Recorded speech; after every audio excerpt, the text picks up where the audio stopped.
So, welcome to the planetary forecast. What I do here is I talk about the new moon to new moon, what the planets are doing, the numbers, the placements, the aspects.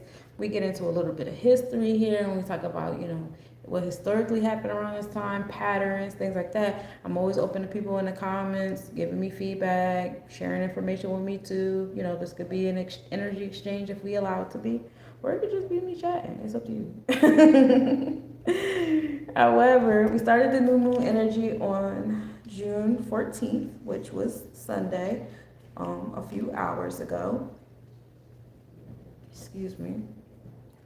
The new moon occurred at 9:55 p.m. and this is when the moon is between the sun and the earth. Now, the day before, on Saturday the 13th, on that karmic debt number, Venus entered the Leo zodiac, so that's something to keep in mind. The moon and Mars was also in conjunction, so we had that nurturing energy, that emotional connectivity to our solar plexus chakra, our confidence, courageousness, also how we exert ourselves. People could have been, very sensitive in their solar plexus chakra, or very nurturing in their motivation towards others, which is cool because it was in alignment with where the moon was at, as far as like the nakshatra was into like comfort others. The moon in Pleiades was also a minimal angle the day before the new moon. So not only were we getting that motivation, that anger, that ambition, those triggers, but we was also coming in tune with the wounded energy that we carry as well. The moon in Uranus was also a minimal angle, which is the progressive pushes. So Saturday, you could have been feeling like a wave of emotions between healing, being progressive, being motivated, being angry, being sad, all these different things. That'll lead you to today, wanting this energy of new beginnings, right? We're gathering all of that together and we're coming into this new beginning. On today, we have the new moon at 9:55 p.m. This was a Gemini new moon. The sun and moon are in Gemini at 23 and 21 degrees. They were the sun at 23, eventually the moon went to 23, and that was happening in the fourth house of home and family, nurturing, emotional energy, feminine energy, the mother, and it's a balance between home and family and comfort zone, and Gemini community and opportunity. So going inward and going outward here in our sun and moon energy is how we set the tone. In addition to what all the other celestial events that was happening, the moon and Aldebaran were in conjunction today. The moon was also the smallest distance from the earth today at 6:19 p.m. So this was a new moon, but it was also a super new moon. So that's pretty cool. Hey, I love you too. And then we had Vesta and Pallas. They were in conjunction at 13 degrees Aries today. Vesta deals with our passions, what gets us going, what gets that vestral fire burning, and Pallas deals with our inner genius that we overlook, we don't think about too much. So a lot of us are coming into tune with, our passions and stuff like that. It's all happening in Aries, so it could be an abrupt event, a new beginning event, learning to align what I'm good at with what I'm passionate about, because sometimes we feel like we have to separate the two. Like I can't pour all my skill set and honing my skill set into something I'm passionate about, because I've been conditioned to believe that my passions are more so like a hobby type thing, or should be like a sidebar type thing. But your body feels like your heart feels, your passion, that fire in your heart, that fire in your gut feels when you're not in alignment, when you're not pouring enough into your passion. You feel angry, you feel tired, you feel drained. You do a lot of coaching in your head to convince yourself you're doing the right thing. This is okay, that's okay. Peace, how you doing, love? Stuff like that. So be mindful. The true node in midheaven, we're also 3 degrees apart in Pisces, what deals with endings, spirituality, things hidden beneath the horizons, dreams, the subconscious. So the true node is our spiritual direction. We're spiritually going in that direction with Pisces and our space of sensitivities and things like that. And that's also where the success is.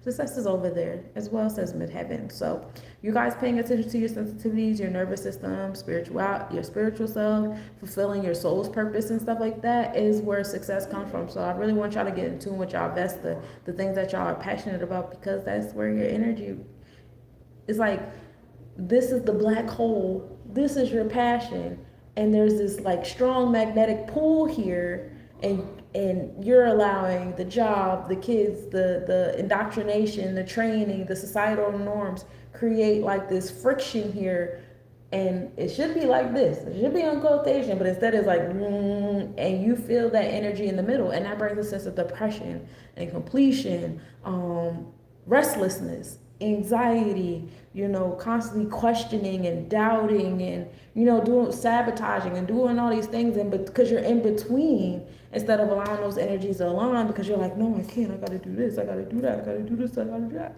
That's not in alignment. You feel it. Pay attention to your nervous system. I know you feel it. You ain't gotta know it in the realms of mathematics or astrology or anything to feel that something is wrong and something is off. You don't have to do that, okay? You don't have to do it. You don't have to do it. So now I'm gonna get back into the triangles I was chatting about. So during the new moon, we have quite a few triangles. Our first triangle is a right triangle, a 90-degree triangle. 90 is completion and wholeness in our cipher, which brings completion and wholeness. So we give birth with this triangle. And at the 90-degree point is exactly Neptune in the second house in Aries. So Neptune is our what? What are we talking about here? Our subconscious, our dreams, our secrets, our nervous system, things hidden beneath the horizon, hidden agendas, hidden friends, hidden enemies, the Akashic records level, things happening here. We're getting into generational things here, the unknown, like, things hidden deep within the womb, things hidden deep within the indigos of the brain, behind the eyes, things hidden deep within the cosmos, just sensitivities, all of that. That's the what. How are we expressing this what? Is Aries, new beginnings, abrupt, quick, taking initiative, taking leadership. That means that we're allowing the what? The Neptune to take the lead, to take initiative, to be the chariot, to be the wand, the action, the motivation. You know what I'm saying? The gut. Gut that controls the mind, and everything starts with the thought. Now, the house is where? Where is it happening in our lives? It's happening in the second house, the house of business, the house of what we value and what we prioritize between love and material things. Okay? What we design, our self-esteem. That's the what. So that's where the 90 degree is at. Then you go upward, you got Pluto. Pluto is the what? What are we talking about? We're talking about transformations, building and destroying, occultism. We're talking about storms. We've been dealing with a lot of storms. I heard there's like a El Nino coming up too.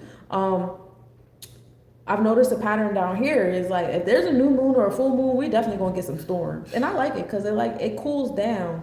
It's like a nice cool down. It's a very nice cycle. I don't mind the cycle. I love nature. You know what I'm saying? Me and nature cool. I don't feel like nature trying to attack me and do stuff to me. I think we cool. You know what I'm saying? When it rains, when it storms, when it floods, when all those crazy things, I don't feel like it's anything against me that I gotta fight it or be scared or fear monger. I don't feel that in my spirit.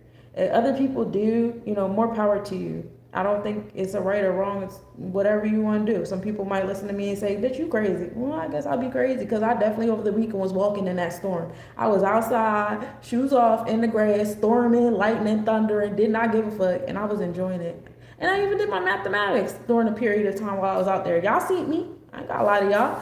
The fuck? So, it's up to you. So yeah, that's the what. That's Pluto, okay? How? Pluto is being expressed through Aquarius, which is revolutionary. It's rebellious. It's unique and united. It's the power to be one with all. It's social media. It's society. It's electronic communications. So that's where we're experiencing the transformations and the empowerment, the secrets coming out in those spaces. And then it's like where? In the 12th house. Well, the 12th house is the Pisces house. So it's happening in our dreams, our subconscious. Again, coming back to this mindset that it's happening in the ethers and the spiritual one, but it's also happening in the ones and zeros. You know what I'm saying? So it's like in those non-physical spaces, all right? So that's where the transformations are happening. That's the revelations of the storms and occultism. Then we go to the other side of the hypotenuse of the triangle, which is, we can also say that this particular placement is in opposition of Pluto. And that's Venus. Venus is at 1 degree Leo. Like I told you, on the 13th of June, Venus went to Leo zodiac. Zodiac deals with our mindset, how we think things are. And so even though it's in Leo zodiac, it's still in Cancer constellation for my people that prefer sidereal or Vedic chart. The Ayana Masa, or the difference is just 24 degrees. You can do the math. So that means that Venus is actually what, like, it's 30, 26, 7.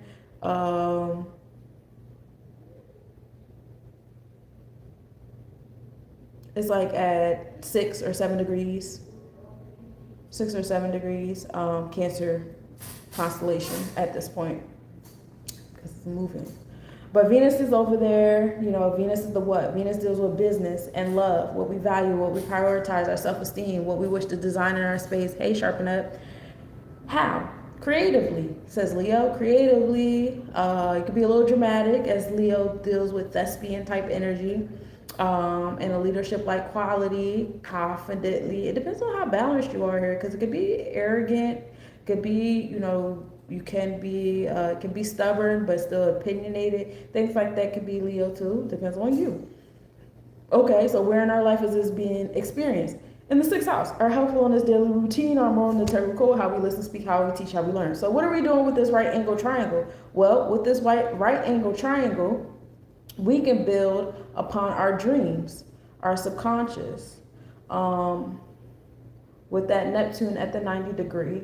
And at the top, we can, find empowerment, create occultism, transformations, and get that from society and the ones and zeros towards our space of business, things we want to do in a daily routine. Y'all should be doing rituals. Y'all should be, designing on a daily basis. Like, really take the things that you want, put it in bite-sized pieces, and make it a ritualistic thing. And you can do it on a physical, but also do it on a spiritual level too. So it's one thing to say like, oh yeah,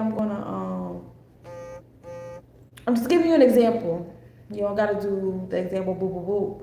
But like, say like, I have a business. So it's like on a daily basis, of course, I'm going to make moves towards marketing my business, talking to people, making my business cards, organizing my stuff, making my inventory, tracking, doing all the physical things, right?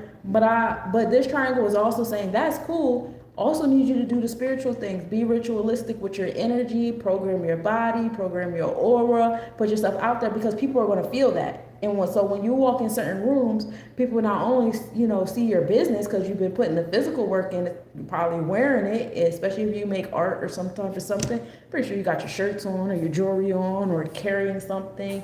I hope you are, in this world that we live in, I hope you are. That would be a smart thing to do. I see people walking around with t-shirts with QR codes on them with a nice little saying like, check out my mixtape. I do that. I have my QR code and be like, check out my mixtape, and you just scan it and listen to my music, stuff like that. And then they also feel it in your energy. Like when I walk in a room, even if I'm regular and I don't have my stuff on me, people will still turn around and look at me like, you do something. What do you do? Who are you? You know what I'm saying? Like, and it's just like, And then, throughout the conversation, they'll be like, oh, okay. And then, we end up building something, or they connect me to somebody or something like that. Things like that happen. But you have to put in not just the physical work, but also the energetic work. So make sure you're doing the rituals, doing the things and stuff like that on that triangle. Now, we have a obtuse triangle happening, and the top of that triangle is actually Neptune. Your dreams are a big thing. Your mindset, your nervous system. If your nervous system is not regulated, it will fuck you up. Okay, so make sure you guys are going through the rituals you need to go through to calm yourself down, to keep yourself focused, out of that doubt energy. Pay attention to your sensitivities when your nervous system is telling you certain things is off versus when it's on. So, and again, that's happening in the second house. So we're not just talking about business. I talk about business a lot because I don't really like love readings. But for those of you guys that are hooked on love and y'all don't want to think about nothing else, it's the same thing for your love and relationships, not just romantic, but also familial, community love, things of that nature. And then on the base of that triangle, again, you have Pluto over there creating transformations in society. So all these transformations that are happening in society are moving us around. It's like they're like the map is a chessboard. I got like 8 billion chess pieces. I'm just referring to the humans because there's an infinite amount of animals and plants and all that. I can't do all of that right now. Just stick to the humans that we've counted so far, because we don't even count all the humans, and we got to 8 billion or so we said. So I have, the chessboard. I got 8 billion pieces. I gotta put this over here. and that over there, because if I do that, these group of people are going to migrate, hey love, and they're going to meet these people over here and build this that needs to exist, so these people over here can migrate and get what they need and take that information over there, do that. Like, there's an energy moving all that kind of things around, and you can't see all of that. Your sight is not big enough to see all of that. A lot of us are still stuck in our Bina, our understanding, which is just compartmentalized infrastructure. This is this and that is that. This is right and that's wrong, and this is good and that is bad. We're still stuck in that mindset. So, a lot of people claim to be in their Ketters and their Chokmah, and I'm on the next level. But then when you have a conversation about them, they're quick to talk in discrimination or separatism and stuff like that in the same conversation as spiritualism. And I'm not saying that's right or wrong. I'm just saying, in the realms of communication and labeling, once you get to a certain level, you realize that the meat suit is a physical representation of the spirit, and you got to take it individually. And generalizations are a lazy way of thinking. When we feel lazy, we generalize because it's easier to communicate, it's easier to think, it's easier to grasp. I'm not saying that this is the wrong thing. I'm not saying that's dumb. I'm not saying anything. I'm just saying that's what it is. And I do it too, because I know from experience, it is easier for me to communicate through generalizations. Now, when I have to be specific, it might be like a little bit more difficult. You know what I'm saying? Like, now I really got to pick my words but I've learned to just personalize, because most of the stuff is personalized. These are my personal experiences, my personal research, my personal conclusions, and you can either agree or disagree. It doesn't make me any difference. You know what I'm saying? It might broaden my horizons or my awareness of other mindsets, but it don't make me no difference. You know what I'm saying? Because I'm very confident in my thoughts. And when I need to change my thoughts, I'll change them, But yeah, anyway, that's Pluto over there doing the thing. Then on the other side of that triangle, you have Uranus providing those progressive pushes on the IC line, which is home and family, our comfort zone. A lot of y'all gonna get pushed out of y'all comfort zone. The stuff that y'all want to manifest, you can't manifest it from where you're at. You can't manifest it with who you're with either. Uranus is over there in Gemini, progressive pushes. Some of y'all are gonna get moved out of y'all communities to get moved into other ones. And with that being, that's another thing. Like, you figure, like, okay, I'm looking at this chessboard. I got the 8 billion pieces, and I realize I have to make sure that there's a yin and yang in this space at all times. I can't have too much yin in one spot. That's not good. I have to put a little dot of yang in there. Okay? I'm sorry, I have to. That's the only way this shit is going to stay how it is. Otherwise, it's going to be a black hole. It's going to collapse into itself. Catastrophic failure, okay? I can't have too much yang in one spot. I gotta splash some yin in it, okay? It sucks to be on the yin inside the yang spot. I know it does, especially for those of you guys that are in Americas. Y'all really feel like y'all are the yin inside the yang, but it's necessary for the balance. You have to be the yin inside the yang. So some of you guys are gonna be called to go into new cities because there's gonna be other people that get called into your hometown. All right, so stuff like that happens. You are going to get pulled out of these spaces. It might not be in the nicest of ways. I'm not even going to lie to you, because Neptune is in Aries zodiac. So in your mindset, how you're ingesting it, it might be like, why me? Why this? Why so abrupt? Why so aggressive? Like, what the fuck? I know I said I wanted this, but you ain't have to do it like that, brother. Like that's how it might come to you. And it's, just take a deep breath and trust that, whatever has been removed is leaving a space open for replacement towards what it is that you said you wanted. And that space is the most delicate, because it will be so easy to get caught up in what just got removed and program it in your body. I want it back. I want to fix this. I want to da-da-da-da-da-da-da. No, don't do that. Stay focused on what you said you wanted during this new moon space. This is what you said you wanted.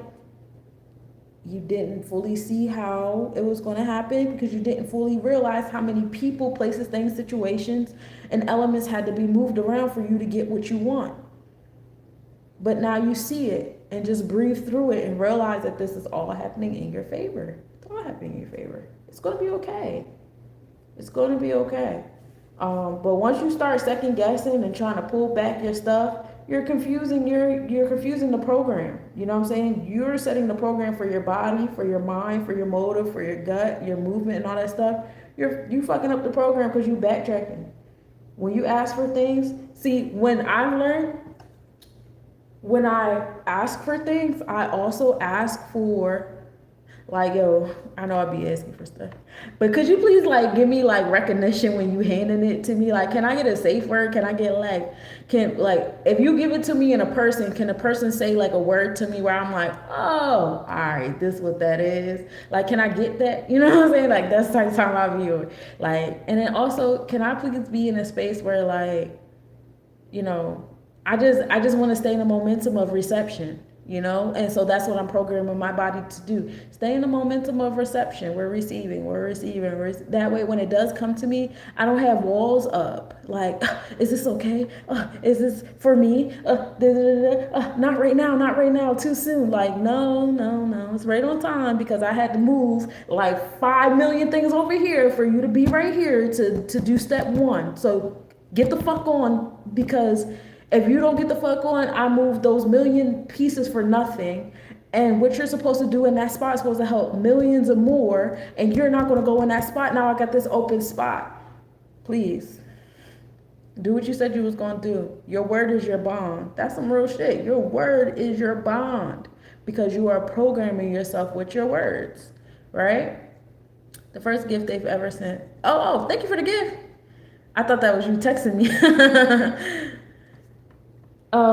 So that's the 2 triangles, and then we have like 4 triangles on this new moon energy. I ain't gonna hold y'all. It's a lot of energy to create with today. I'm telling y'all, it's so much energy to create with under this new moon.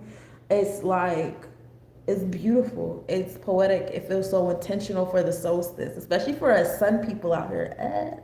You know what I'm saying? The next triangle that I'm gonna chat with y'all about. Did I even finish that triangle? I'm looking. I had Neptune, Pluto, Uranus, yeah. And then the other triangle I have has Uranus at the top of Gemini in that space of comfort, which is why I said y'all gonna get pushed out of your comfort zone. The base of that triangle is Mercury. Mercury deals with your intellect, your communication, and your morale, in the sense of, you know, where your intellect takes you in the realms of like philosophical a little bit, but not as much as Sagittarius. You know what I'm saying? But Mercury is over there in Cancer, in that home and family nurturing space, and then it's in the 5th house. So we're gonna be a little bit more creative. We have that balance between the masculine and the feminine energy with ourselves. Jupiter is right there, and it's like a few degrees away, like 8 degrees away. So, you know, finding that balance between the masculine and feminine energy. Like I said, it's not just about going through the motions and doing the outward things. You also have to program yourself on the inside to get these things done too. And the expansion is like right around the corner. And on the other side of the triangle, we have, Neptune over there in Aries in the second house, giving us those expansion abundance. And it's also like the dream world. We used to say our prayers before we went to bed. I won't say saying the prayers the way we said them was right or wrong, because I don't know what your midnight prayers were about. Mine was mostly about protecting people, and I was in an abusive household. I wanted out. So that's what majority of my prayers consist of. So I don't feel like me praying every night was a bad thing. I will say that during my spiritual journey and the things I've learned is prayer is also programming yourself. So what you pray for before you go to bed is very important. Because when you lay your body down, your body goes into this mode. And it's somewhat in this mode of, like, you know, resting, rejuvenating, recharging. And in the same breath, you know, on some like, ooh, cool, is off of the last words or the last thing you did to your body before it got into that state. You know what I'm saying? So if I've learned that I cannot watch, the older I get and the more in tune I get with myself and stuff, I cannot watch horror movies. I can't go to sleep to them. I can't watch, that can't be the last thing. No horror movies, no rap music, none of that stuff. I don't want that shit in my dreams. No bang bang, shoot it up. I will never go to sleep to Power ever again. Like, it's just like a lot of things just don't do. I'm very intentional when it's time for bed. I will either go to bed in complete silence or I will have frequencies playing. It's up to me. With that being said, I'm also very intentional with the things that I say and I think before I take it down, like, hey, we had such a great day today. I'm so proud of you. Especially since, my car accident with my leg. I'm always, thanking my body for carrying me, especially my leg. Like, thank you. We had such a great day. My bad that one time I thought I was going to stand for 3 hours and I kind of, overdid it a little bit today. My bad.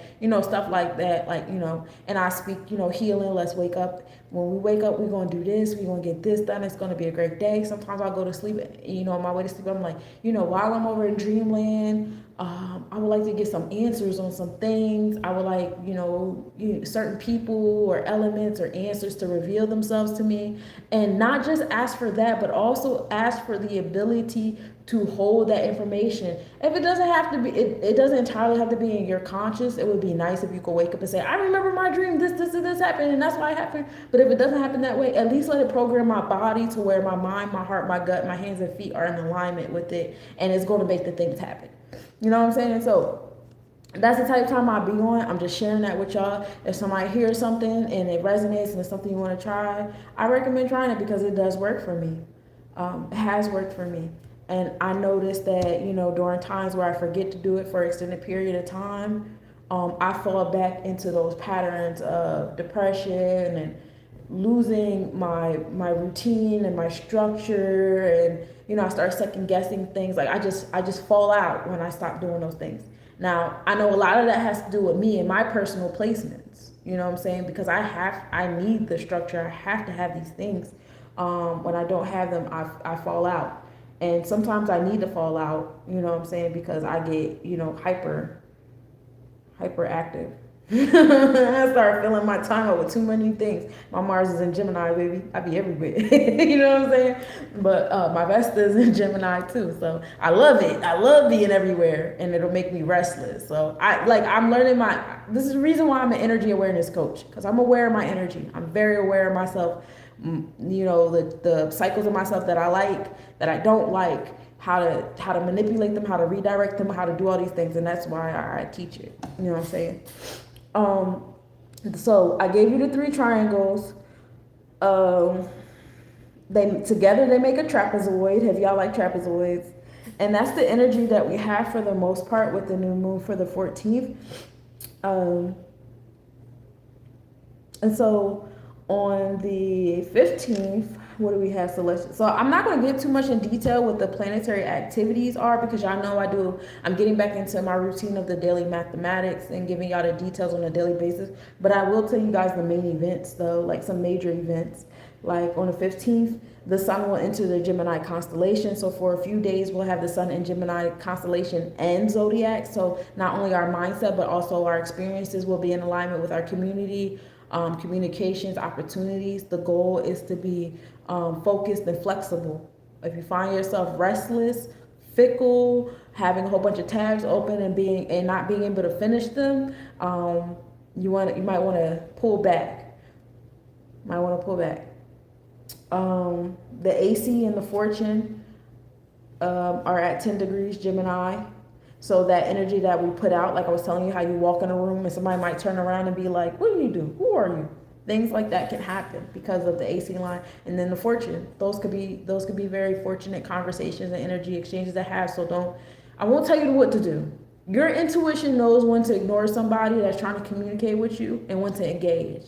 Sometimes y'all be blocking y'all blessings, thinking y'all protecting y'all peace, and y'all ignoring people that's walking around you or staring at you or looking at you and stuff like that. It's okay to speak. I'm one of them people, somebody that keep looking at me, I'm going to speak. Because I don't know. I had a cat that was like that too. My cat Jinx used to be just like, and my dog is like that too, but my cat felt more petty and more like, I don't know, what's the word for it? Like, uppity with it, where my dog is more like a child and playful about it. But like, if you gonna stare and you trying to catch my attention, like, hello, how are you? I'm Sunshine. I'm an energy awareness coach. It's nice to meet you. Like, I have no problem with doing that because there's a reason. What the fuck you want, nigga? Like, but I don't have to say it like that. You know what I'm saying? Like, So, and I know a lot of people, automatically go into defensive mode. You want to argue, you want to be nasty, and no, no, thank you. And I think a lot of that comes from this social engineering on these one to zeros, especially, women walk in and men trying to catch your attention. I have no problem. Like, even if I know that you're being like, gross or whatever, I'll still smile and be like, hello, good morning, you have a good day, bye. Because I don't need to batch your energy. And that's just me. I'm just not that type of person. But I also know that sometimes when I do give people that energy, good energy exchanges come from it, blah, blah, blah. That's just who I am. Some people, I'd be like, damn, Nika, you shouldn't have said nothing. You know what I'm saying? Like, sometimes it's a hit or miss. I'm not saying it's foolproof. Ceres is also at 7 degrees of Gemini zodiac. Now, Ceres is an asteroid that deals with agriculture. It's like the mother nurturing energy. It's kind of like, what are you willing to burn the earth for? Like me, I'm willing to burn the earth for my children. You know what I'm saying? So that's the question that Ceres asked. Like, with it around the AC line and the fortune line, it's like kind of like what do you really want? Who do you really want to be around the collective? Because whatever you are is not just about you. You know what I'm saying? Whoever you choose to be is not just about you. It's like some of y'all want to be musical artists, but y'all just want to be a musical artist in your room by yourself, not talking to people, not collaborating with people. Y'all just want to be in your room by yourself. I do everything. I make my beats. I make my music. I feature myself on my tracks. Like, y'all just like me, me, me, me, me, me, me, me. And I'm like, well, who's going to buy your music if you're not talking to people, if you're not networking? Who's going to come to your shows? You know what I'm saying? Like, it would be smarter and more expensive to create a conglomerate of people to support you, because that's more mouths to tell other people this person exists for you to be on that level you're trying to be on. I don't understand that. So we just want to realize that when we are in our space of self, we're not just doing it for ourselves.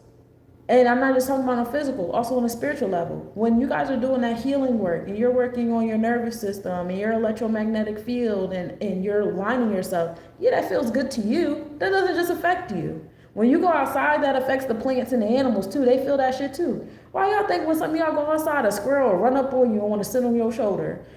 Bees love me. Bugs love me. And I don't know how to feel about that. Like bugs, bro, I couldn't get a motherfucking rabbit. Rabbits can't love me. Want to give me this? Okay, cool. I'll take it. I mean, I get both, but but bees particularly love me. Bees always come around me. Different kind of beetles and flies and stuff. They absolutely love my jewelry. All animals and kids like me. But if my energy was fucked up, I'm pretty sure I wouldn't have the experiences that I have when I go outside. You know what I'm saying? Even the plants, the flora outside absorb your frequencies. Especially for those of you guys who have enough sense, sometimes y'all go outside with those shoes on and ground yourself. Your magnetic energy is not just for you. It's not just about you. It affects everything around you. And then think about the butterfly effect. You know what I'm saying? It's not just affecting you in that space. It's affecting all these things. So it's like you're being one with the collective and keeping that in mind. You know what I'm saying? Right, like they want to kiss ladybugs, butterflies. Yeah, ladybugs too. It was one time I felt bad because I felt something crawl on me and I didn't know it was a ladybug at first. And so I was like, what the fuck? And I looked, I was like, oh my bad, bro, my bad. They're like, damn, bro, I'm just trying to chill, trying to say hi. But same energy. Like, sometimes you just be nice to the bug instead of being like, fuck off. But yeah, that's what I got for that. Then on the 16th, we have the moon still going through, the moon will start to go through the Gemini constellations with Pollux and Castor, and then being in conjunction with Jupiter and Gemini constellation. I know that we have the moon in Cancer zodiac, and it's about to enter Leo, y'all. I'm about to have my Jupiter return. Do y'all know Sunshine finna act up, right? Oh, all right, just so y'all know, Sunshine finna act up. My Jupiter return.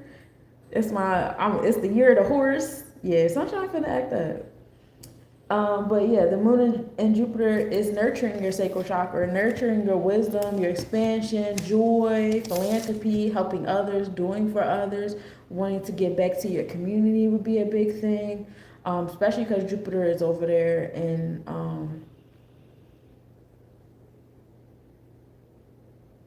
It's in the beginning of Cancer, so it starts to enter the Cancer constellation. I'm gonna hold you. All right, so then on the 17th, what do we have? We have the moon in Venus, nurturing what you design, and that's going to be an occultation. On the 18th, we have the moon in Regulus, so the moon will start being in Leo, a zodiac constellation. There, we could talk more about, prosperity on a regal level. On the 19th, which is the day of knowledge being born, which is also Juneteenth for our people, we have Venus and Persepi at minimal angle. Because even though Venus is in Leo zodiac, it's still in Cancer constellation. Persepi is it's like the eye of the Cancer constellation with all this celestial information.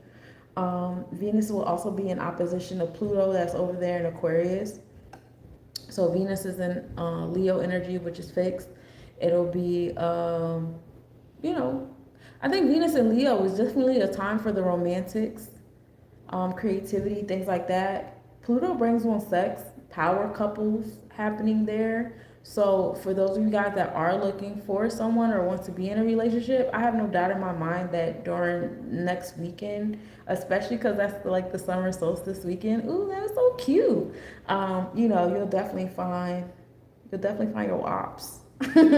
Now, other people, you guys can utilize this for finding your place in society based upon what you value and what you prioritize. Okay.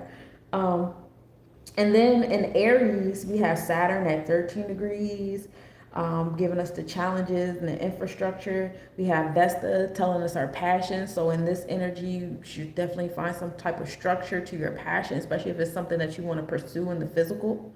I'm really, passionate about writing. I really want to get back into music. I really want to finish these books that I started, and I want to print out the books that I've already finished. You know what I'm saying? So with that, I would have to create some type of structure. What's my money goal? What am I willing to pour into this?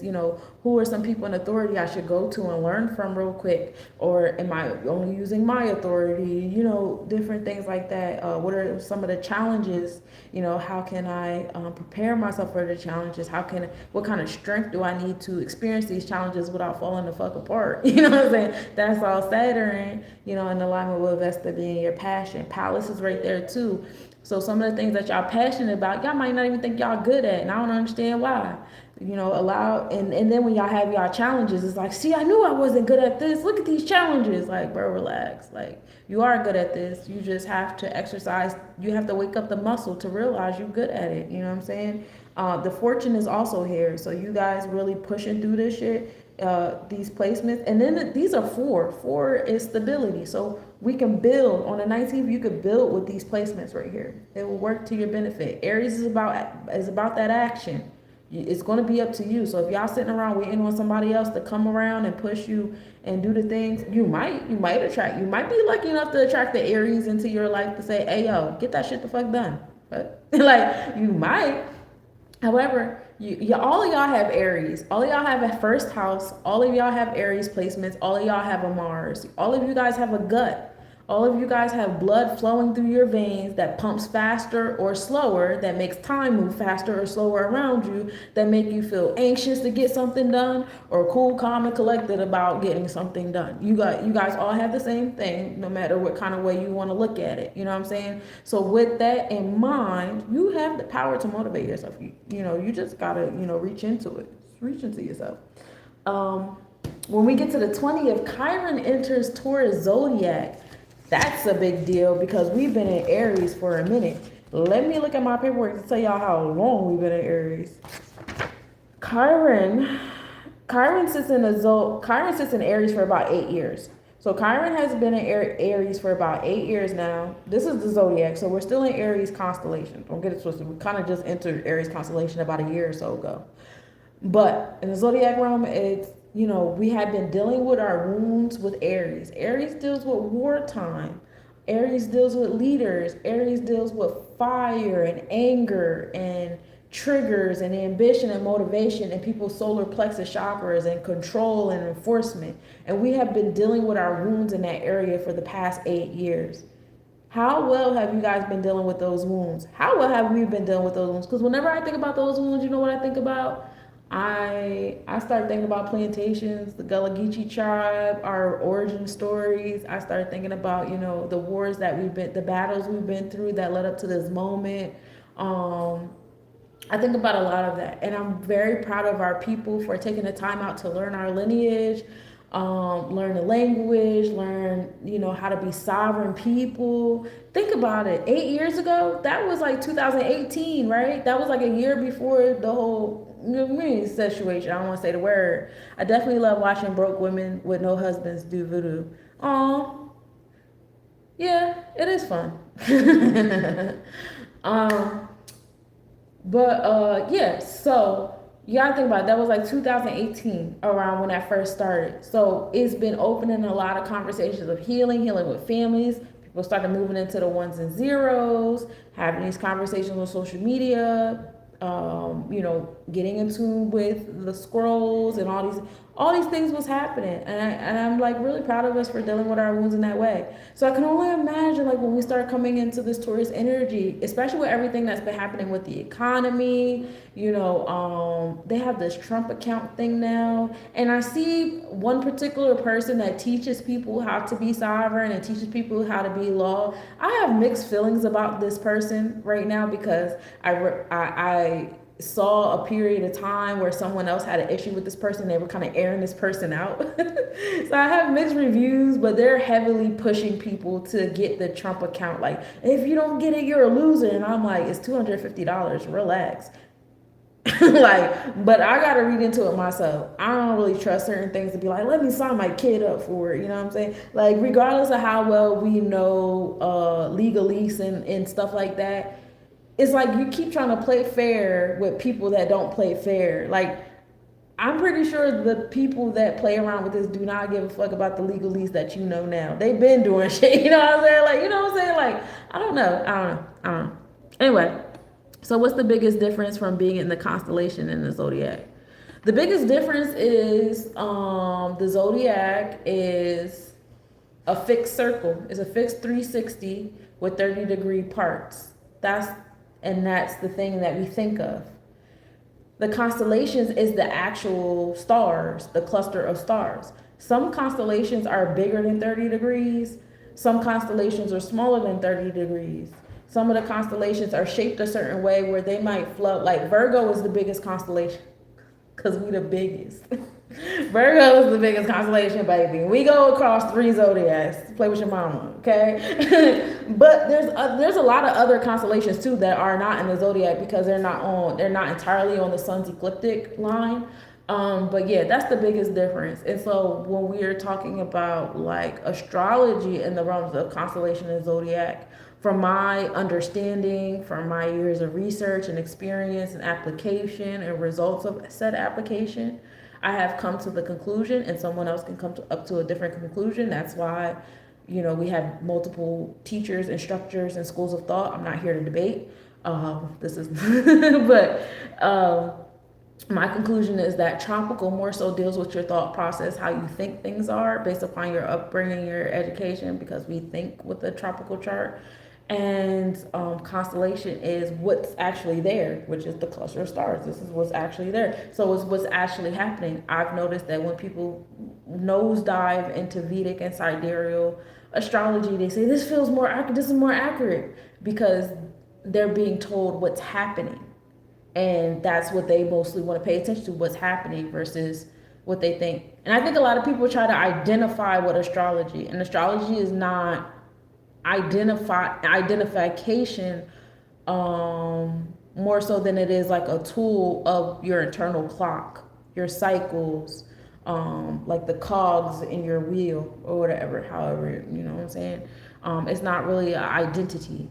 If you're going to identify with anything in your chart, I would say identify with your rising sign, because that first house is what deals with your actual energy, your essence, your appearance, your whatever. Your sun is your experiences. And I find that interesting that that's the sign that we've been taught to identify with, because your sun deals with your ego. This is your masculine energy and how your masculine energy interacts with the masculine energy around you. It's not you. It's who you have to be in the material in the masculine world, you know, based upon your observations, experience, da, da, da. And it just so happened that your cog, well, my personal cog is in Virgo, so my experiences are more intellectual, energy exchange, routine centered, being of service. I love doing things for people. I love being of service. It's a love language of mine too. My Venus is also in Virgo. So things like that. I hope I answered your question. But yeah, so now Chiron being in Taurus energy, it's just like, we're moving towards moons, thinking about what Taurus is. Taurus deals with like business, finances, right? It deals with what we design, how we've designed this reality to be. Venus also deals with the plants, the flora, beauty, art. I can infer during that period of time with Chiron and Taurus that a lot of the artwork that proved certain historical events occurred and certain people have been displaced and mislabeled and miseducated. Certain artwork, because art, we've always used art to tell our stories. Even they claim we didn't have a written language, blah blah blah blah blah. I don't believe that bullshit, but I do believe even if we did it, say we didn't have a written language, we always had art. Because we was doing finger painting in caves. Don't tell me we didn't have art. You understand? Like, don't tell me we didn't have. That makes no sense. I infer that a lot of the art that was stolen and taken to, enforce a certain narrative will be released. I also can infer that, with every energy is an equal opposite energy. And we do still have a lot of things going on in Pisces. Like, even though Neptune is in Aries zodiac, it's still in Pisces constellation with Saturn. So there's still a lot of energy utilizing delusions and illusions to stay empowered, to stay in authority, to stay in your subconscious of you need me, obey, this is how you're supposed to behave, etc., etc. So a lot of the artwork or the images and the things that's being designed are not going to be real, but they will be controlling. So, you have some people that'll flow on that side and you have some people that'll flow on the other side. And that's just my inference on it. And, y'all think about it, how y'all thinking about it. And then, my heart goes out to my Taurians dealing with Chiron. I don't know how the Aries babies have been dealing with Chiron and Aries over the last 8 years. I do have one friend that's an Aries. Actually, I have two people that I know personally that are Aries. But my one particular friend, it just seems like he's on the move. I don't see nothing too crazy for him. And it's just like me thinking, like, I don't know, Aries, like, how they been dealing with wounds, internal wounds. But you can expect, my Taurians or wherever Taurus is placed, you guys starting to deal with some wounds. But the whole point of dealing with the wounds is to transmute them into strengths. It's not to stay in that wounded energy. So peace to all of y'all. Peace to the tribe. So now we in, we said Chiron enters Taurus zodiac. Then we get to the 21st, which is the summer solstice. This is when the sun reaches its highest declination. This is the longest day of the year, 14 hours. So you said you're in Aries. Okay, how has the last 8 years been in regards to any of the wounds you may have been holding or experienced? Are there any wounds that happened to you in 2018 that you that's kind of been like, going along? You let me know. But yeah. So this will be the longest day of the year, 14 hours. We're going to have a 14-hour day on the 21st. Let me tell you how your girl about to be outside all day. I love the sun.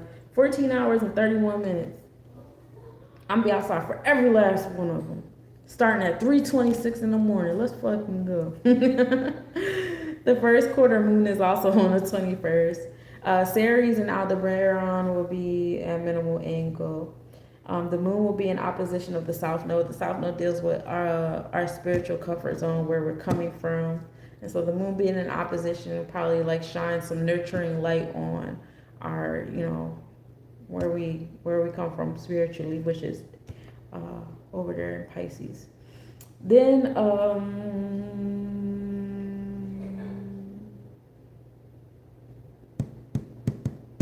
on the 22nd, the sun enters Cancer zodiac. So mentally start having those internal intuitive experiences, being more maternal, feminine energy. Might be a little crabby. Be mindful. You know, I know people like, why when Susan get hot? Black people da da da. Black people do this. Okay, I'll tell you why. And this why I know some people gonna pop in. No, what the fuck? Da, da. This why that is not end all be all. I'm gonna tell you why. Water signs should not be drinking alcohol. Alcohol and water should not go coincide. And what happens is during Cancer season, it's the summertime, the sun is at the highest. What does the sun do to alcohol? And you're putting it in your body, right? So summertime, everybody want to go outside, they want to get drunk, they want to get high. There's alcohol all in your skincare, body care products, hair care products. You're just doused in fucking alcohol. Okay? So think about you know, like I said, Cancer energy, water energy is about intuition. It's about emotions, going inward. Think about a crab, claws first, because I got to protect myself and my sensitivities. Everybody's emotions on the rise. Now, if like spiritually alignment with the sun people, y'all, if you know, you know. The sun people, during this period of time, it's easier to fast because it's hotter outside. We don't really need to intake as much. However, because of the way society has our schedule set up, a lot of us spend the majority of the summertime indoors, whether you're at work, summer school, you guys do camps, whatever. Some of you guys are so full of chemicals on and in your body, you don't even like the sun. You don't like the heat. You know what I'm saying? You don't know how to operate in it. So you have that disconnect happening too, okay? So naturally, we eat less around this time. Just like naturally, we eat less around the winter solstice too. It's usually around the equinox, you know, we building up, you know, and then once we get to these solstices, we can kind of like, oh, relax. And we're fasting and we can, you know, eat the sun and we can sit outside and we're getting the energy and we don't have to put too much in us. But that's not how we are being socially engineered. We got all the food festivals full of grease. We got the liquor stores full of alcohol, beauty products. So those chemical reactions with the sun doing its thing is where a lot of that volatile energy comes with when it comes to Cancer, because Cancer is emotions. Okay? And that's, like I said, the answer is not the end all be all. However, it's a big one. It's a big one. When we are not in alignment with nature and our natural cycles, we will act out. And that's what happens. You will act out. You will act out. You'll be overly sensitive. Now people shooting each other. Now people fighting and doing all these things. Dang, why we can't have a good summer. Da, da, da. And also, it's by design that certain individuals love to make sure that there's continuous images at a heightened rate during this period of time to infiltrate you during this period of time where you're supposed to be cool, calm, and collected because it is the solstice. What do we do around the winter solstice? That's a very spiritual period, right? We're in opposition of that. We're supposed to be in the same level of spirituality. During the winter solstice, everybody's fasting, they're quiet, they're setting their intentions. It's the middle of winter. We're supposed to be cool, calm, and collected. You're supposed to be doing the same thing in the summertime, but y'all don't. Y'all be doing the opposite. So that's where all that hoopla comes from. You know what I'm saying? Anyway, where was I? The moon will also be on opposition of Saturn on the 22nd. So you have that connection between nurturing and structure, the masculine and the father and mother energy. Because the father will be like, they're not going to toughen up if you keep babying them. And the moon was like, I'm not babying them, I'm just hugging them. You know, again. So find that balance between the two. Mercury also enters Cancer constellation on the 22nd. On the 23rd, the moon will be in opposition to Pallas, Vesta, and Aries. So you have like the passions, the genius, inner genius being nurtured on the 23rd. We have more oppositions happening on the 24th. Let me see if more things leading up to this full moon. Pallas and Vesta, will both be at 16 degrees by the 25th. So, we'll see, like, what I'm good at and what I'm passionate about getting closer and closer up into the full moon to the point. By the time we're like a few days away from the full moon, they're going to lock in.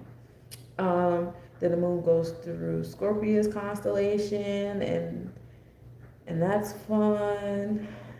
Keep going. Mercury retrograde. Mercury is stationary on June 28th at 2:58 p.m. and then it'll begin its retrograde motion through the Gemini zodiac. Did I write further details in my notes? Because I usually have a PowerPoint set up for those of you guys who have been here since day one, but my computer won't connect to the server to pull it up. So I'm just in my notebook today, y'all. Bear with me.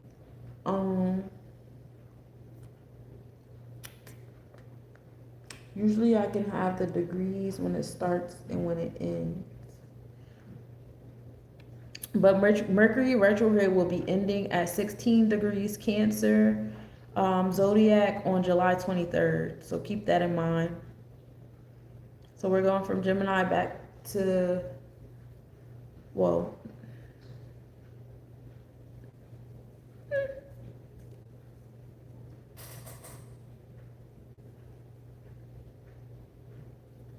yeah, because Mercury entered Cancer constellation on the 22nd.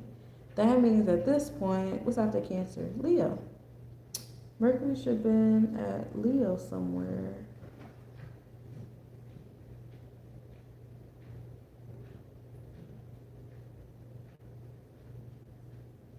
I don't know. I think I did these notes tired too. These are from my 2026 forecast. When I do my daily planetary forecast, I will have that for y'all.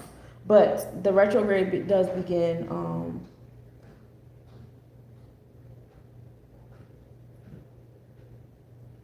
where'd it go?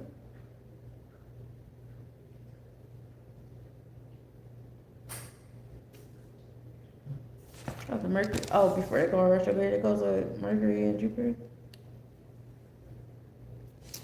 on the 28th, going back through the Gemini zodiac. So repeating degrees in community, certain opportunities that you may have like overlooked or bypassed or whatever, they may come back. Certain conversations you're going to circle back to. Certain things that you guys were fickle about or saying like this or that or whatever, definitely going to come back around to it. So be ready. You can either say no again for the second time, or you could say yes, because you're going to end up, because once Mercury goes prograde again, you're going to go through it for a third time. So you get 3 times to say no. God said you're going to deny me 3 times. You know what I'm saying? So but no, you get 3 chances to say yes or no. It's up to you. Or just do it different, whatever. The full moon will be on, also on the 28th. Sorry, I missed this over here. But we're going to have a triangle in the sky. At the top of the triangle is going to be Saturn and Vesta in Aries, bringing our passions with our structure, and being motivated. At the bottom of the triangle, you're going to have the moon and Lilith on one side, and Sagittarius with our expansion and our abundance and our wisdom. I think it's pretty cool to have the moon and Lilith on the same side, gang.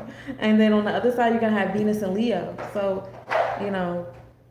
I don't know, when I look at this triangle, I automatically think of sex magic. That's just me. Mars also enters Gemini zodiac during this period of time. So happy Gemini return. Oh, Mars return to my Mars and Gemini people. That's me. And then on the 29th we'll officially be in the full moon at 6:57 p.m. This will be a Sagittarius full moon. And this is when the Earth is between the moon and the sun. The Earth is in Sagittarius right now. So wherever the sun is at, the moon, Earth is usually in opposition. So at this point, the sun is in Cancer zodiac, Gemini constellation. So Earth is in Capricorn zodiac, Sagittarius constellation. So every time there's a full moon, the moon will always be in opposition of the sun. Whenever there's a new moon, then that moon will always be in alignment with the sun. That's the pattern there. Because I know some people come, I can tell when I'm around newbie astrologists, because they be making everything seem like a eureka moment, and I'm like, bro, that's how it's supposed to be. But I get it. And then on the 30th is also full moon, but now we're in Waning, so we're gonna start cleaning. Thought he was about to throw up. Hi, I hope you have a lovely evening. Thank you. I hope you do too. Thank you. On the 30th, Jupiter will officially enter Leo's zodiac, so happy Jupiter return. Me and my son have Jupiter and Leo. It's gang gang over here. We also have a triangle happening on that full moon too, to keep in mind.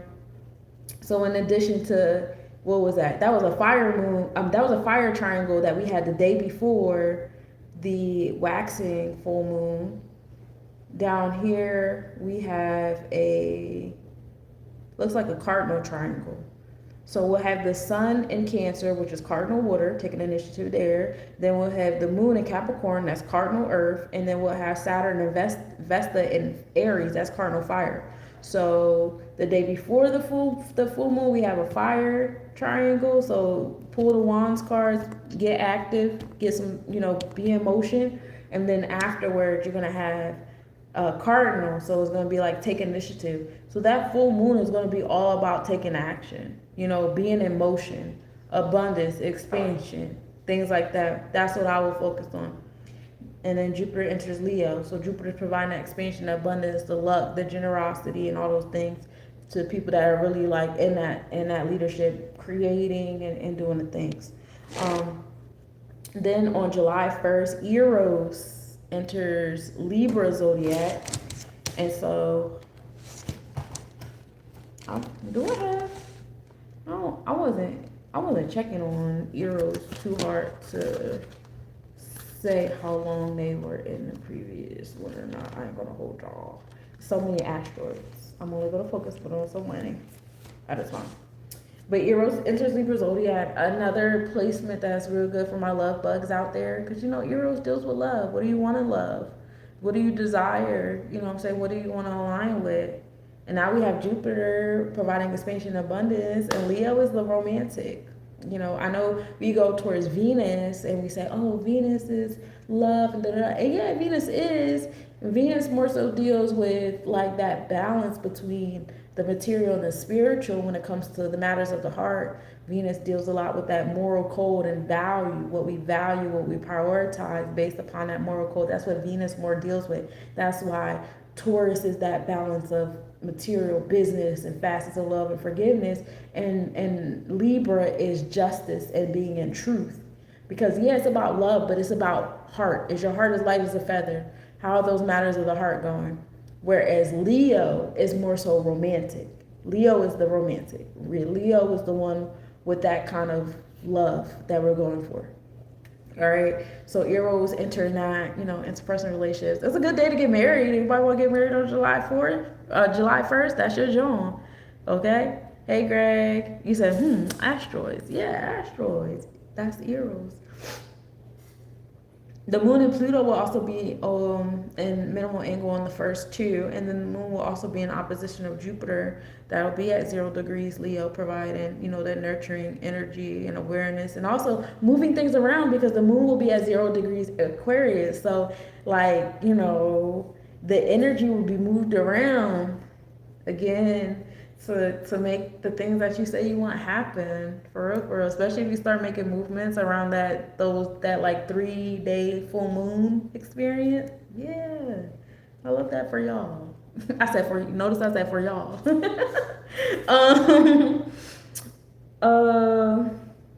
What else we got? So on the 2nd of July, we have Mars will be approaching Uranus in the Gemini zodiac.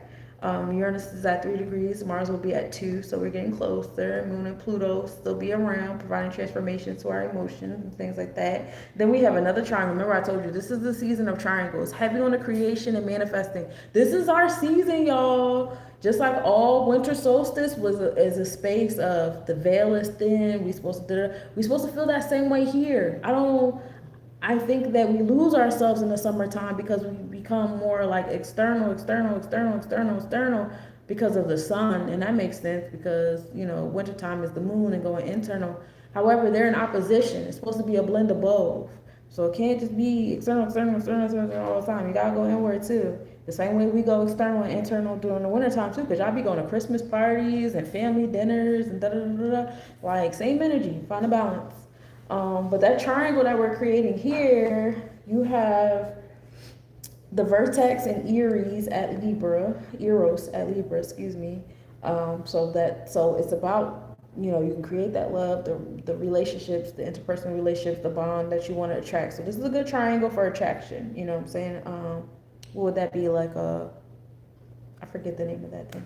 Anyway, Pluto is at the base with Juno. Juno is Hera. Hera or Juno deals with what do you require in a relationship to really want to stay in it? Like if you think about Hera and Zeus was out here doing the most. He didn't give a fuck about nothing. And Hera was just like, instead of choking Zeus out how she should have, she was punishing the women, killing the kid, turning them into stars. The major and minor, that's the Big Dipper and Little Dipper. Those are the bears in the sky.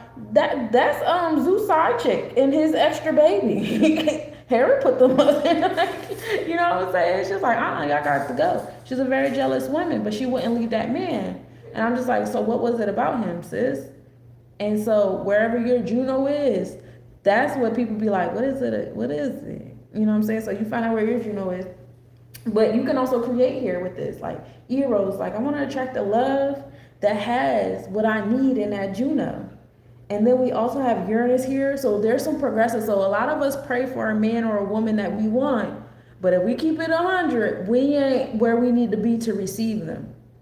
If that man or that woman walked up on you right now, you probably, if you still got a callus on your heart from the last dudes, or you scrolling online all day looking at these, aggressive social engineering podcasts, men versus women shit and all that stuff like that, and you over engaged in the drama shows and the fake celebrity news with all that stuff. If you overindulging in that, if the men that you really, really want came up to you today, you would not accept them. You are not open for that reception. So in this triangle, I highly recommend that you use that Eros in Libra and say, like, I want to be open to reception. And also be open to Uranus, because Uranus is also a part of this triangle over there with Mars, progressively pushing you to be in that vertex that you're asking for the person that you desire to be in. You have to be in that vertex too, not just the other person you're looking for.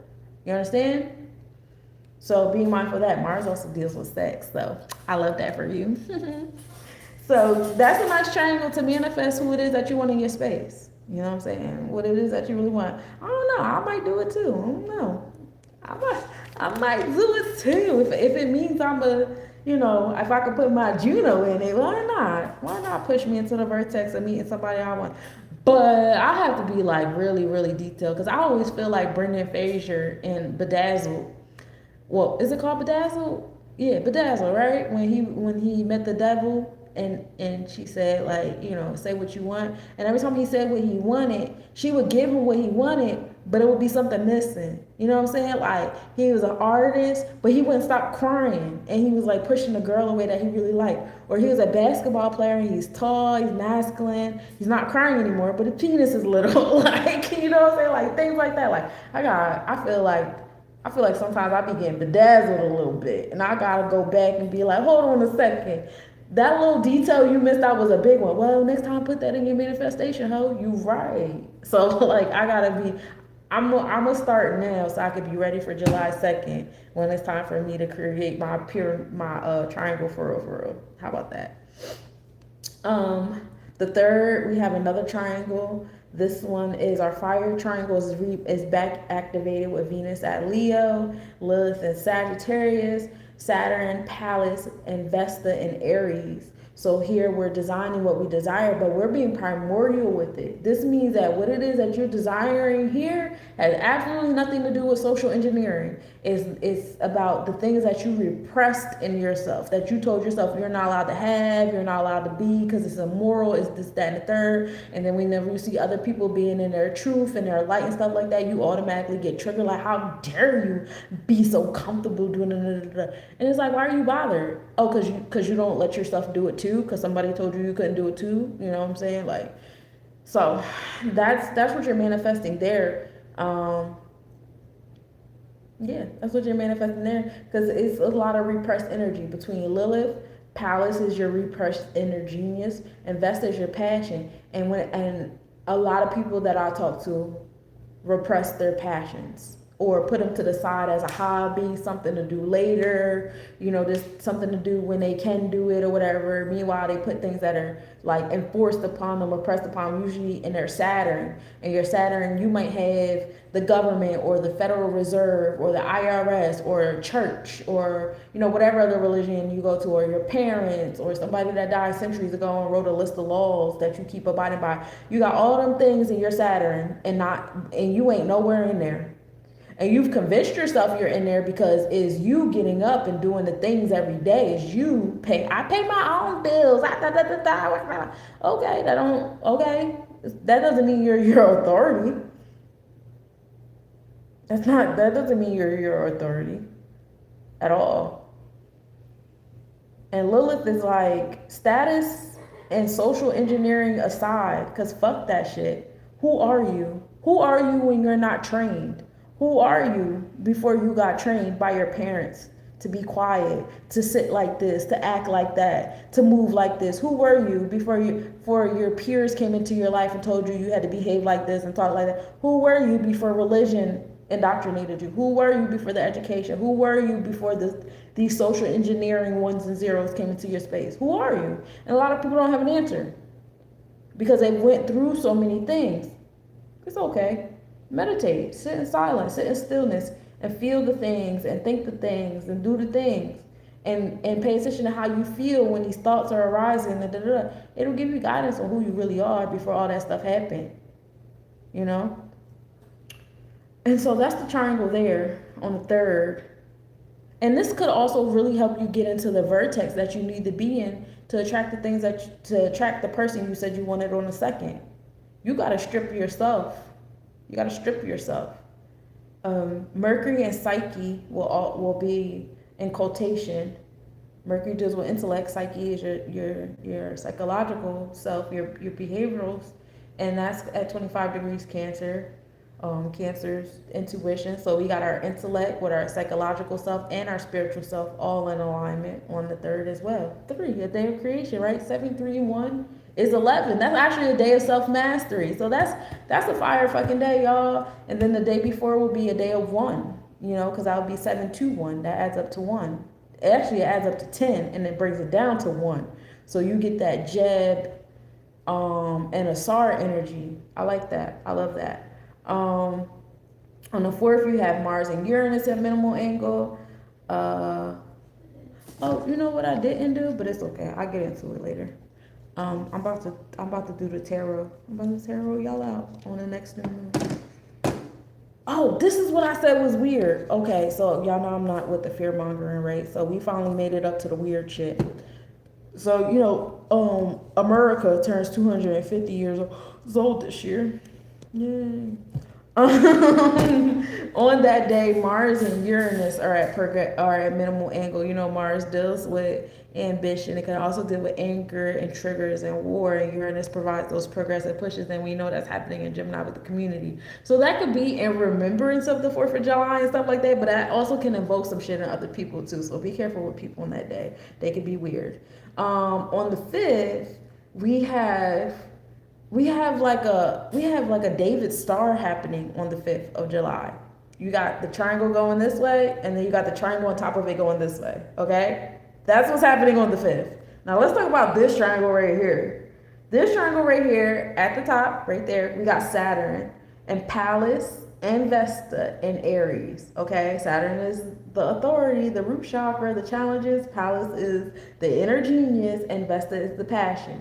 Then at the bottom down here, we got Venus and Leo, and then we have Lilith and Sag, our primordial rebellious self. So we have a fire triangle at the top, and that could be challenges to your passion and what you want to design and create, and to your primordial self and breaking free from the norms. This also can be like certain powers that be, because it's fire energy, trying to, pull on authority. We got the Venus and Leo, so, it could be, emotional invocation, but it could also be invocation for people to be in their Lilith and be like, you know what, fuck this. Now, Lilith in Sagittarius pulls it, because my Lilith is in Sagittarius. So, Lilith in Sagittarius pulls on you to find a balance between your joy, your expansions, pleasing yourself, and responsibilities. And depending on, like I gave y'all all the possibilities for Saturn, depending on how strong you are with your Saturn, how strict your root chakra is, how much is choking that sacral chakra, depends on how well you can do with that Lilith in Sagittarius, or that Venus in Leo, or even the Vesta in the Palace. You know what I'm saying? Don't let your Saturn choke them shits out. If it does, I'm sorry.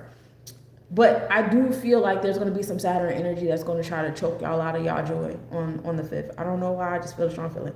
So that's the triangle there. Let's talk about the triangle down here. The inverted triangle that's on top. So at here, you have Eros and Libra. So you got that truth and the connectivity and the love. Then you have Pluto and Jupiter here, which is power couple. And, Pluto deals with power couples, occultism, secrets, transformations happening. Juno, we went over that with the story of Hera. And then on the other side of the triangle, you have Uranus providing the progressive pushes and Mars giving that motivation in Gemini. So you have the fire triangle up here and then the air triangle at the bottom. So that's a balance between what I know and what I'm fitting to do. All right. So I will start with the air triangle as far as what I know. Provide transformations for that. The air seems like more so, when I feel the air triangle, I feel like connectivity, relationships, because Libra is interpersonal relationships, Gemini is community relationships and familiar relationships, and Aquarius is societal relationships. So a lot of relationships and connectivity being built, but it's heavy in the transformations, because you got Pluto transforming, but Pluto's about storms. You know what I'm saying? Pluto is dramatic. It ain't no like, oh, change. No, it ain't like that, okay? And neither is Uranus, because you gotta think about it. When Uranus entered Taurus back in 2019, it entered it on March 19th, I think. By the end of March, beginning of April, we were in quarantine and our bills were put on hold. That's how strong Uranus is. Okay, so with them, with Uranus entering Gemini, just like y'all seeing like Facebook and Facebook, TikTok, and Instagram all started fucking up for a few hours. People were losing their mind. That was just a taste of the medicine. You know what I'm saying? Now you get AI communication. Now y'all ain't gonna know if y'all talking to the person y'all think y'all talking to or not. Come to find out, a lot of these pages up here are all bots, or people get paid off to speak a certain kind of way, saying certain things. I guarantee y'all it ain't one of me, because I don't like being told what to do. Okay? I am, once Zuckerberg's bullshit ass platforms and all this stuff start fucking up, I got some backup plans. There's actually a black owned, in fact, since y'all here, I'll tell y'all, I just joined a social media page, a social media app today. It's called Useem, just the letter U and SEEN, N as in Nancy. Useem. And I like it because the profile is set up like MySpace. Like, I can have a GIF in my background. I got music on my page. I can do all the things. It's really like a MySpace page. And it's black. A black man created it. And it's so funny because he's your first friend when you make your page. And he's so silly because he put his face on top of the Tom. You remember the Tom picture when Tom is your first friend on Facebook? So all he did was put his face on top of Tom's picture. And so he'll be your first friend on Useem. And yeah, it's black owned, black created, operated, and I love it there. I ain't been there too much yet, but I like making my profile. I was like, ooh, MySpace. Anyway, but that's what I get from the air energy. It's like transformations and progressive pushes to change how we interact with one another, our place in society, how our society and our communities are being shaped. And I've been telling y'all this for years because I already knew the different transformations and destruction that was going to happen to the government when Saturn and Neptune entered Aries. And it's still in Aries constellation. So trust and believe we got like 15 more years of the Aries energy. Not Aries, Pisces energy of the illusions and stuff like that. And then, of course, yeah, we do got like 15 years, but then we have an additional 15 years after that with the constellations of Aries, all right? So we're going to be in this Pisces, Aries space for a little bit before we're in Aries placement, and we're going to feel it big time, you know what I'm saying? And then we finally go into Taurus and we get our monies. That's not going to hit until I'm like 50. I don't know how I feel about that, but it's all right. We're going to roll with it, okay? Because that's when I'm supposed to get my money anyway, right? But yeah, it's gonna be progress. It's gonna be pushes, and I keep telling people not to stop waiting until. And again, this comes back to where is your Saturn at? Who's your authority?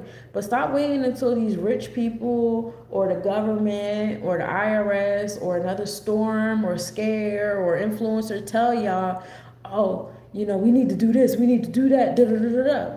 Don't do that, because those sensations are very short, and you're only going to react to them for a short period of time instead of longevity. It's just going to be in that moment that you're panicking, but you're not like rooted in it. You know what I'm saying? So just make it your, like, what are your goals? Like, I like growing my own food. I have an apartment, but I started growing my plants. You know what I'm saying? Practicing growing my food. Actually, it's growing really nice. Cabbage fucking smells like ass, though. I ain't gonna hold you. Cabbage smells like ass, but it's growing. It's growing very nicely. And I got beans growing, and I got snap peas growing, and I got strawberries growing. I got tomatoes and peppers growing. I got all that shit growing in my little apartment living room. You know what I'm saying? And so that's my practice. I slowly, steady purchase land, because in my mind, you might have to live off grid. You might have to have a place to go to. I found a place, checked off all the block boxes for all the things I'm trying to do. Get my paperwork together for, my nationality. If anything happened to me and my boys are here, I make sure my boys know. You know what I'm saying? So they don't have to, what kind of cabbage? I don't know. It's like the regular green head of cabbage. Because what I did was, after I had my cabbage, I sliced the bottom off and I put it in a cup of water and I just let it. I'll show you. Shit. I'll show you.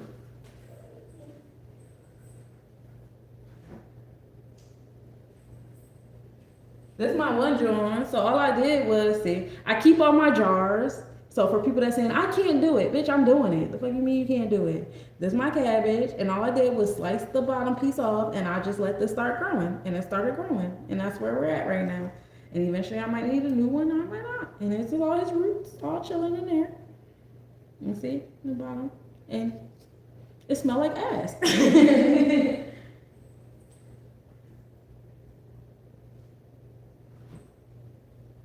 And this is the one I just started. I just started this one. And then I have a green onion that I'm growing the same way. And this is all in my little apartment. And I got other stuff growing too, but I keep it all on the windowsill on the other side of the blinds. So I don't really feel like going through all of that. But yeah, so that's what, just, check it. If you can check that Saturn, because Saturn rules your root chakra and your discipline and your restrictions, check that joint so that you can use the Star of David to your liking. But, in my space, I think it's a lot of taking action on what you know. This is definitely a karmic debt. This is definitely a 13 with the star, because it's taking action on what you knowing and feeling, it's creating and expressing what you know, and then taking action and initiative on how you feel. I see that real heavy with this fire, air, and it's going to flame each other. But like how, like someone like me and you would use this Star of David a certain kind of way. Be aware that there's other people that pray to Saturn. We know who they are. It rhymes with Pistiel. They pray to Saturn. They're heavy on the squares. They even keep a square on their forehead. All that shit is Saturn, bro.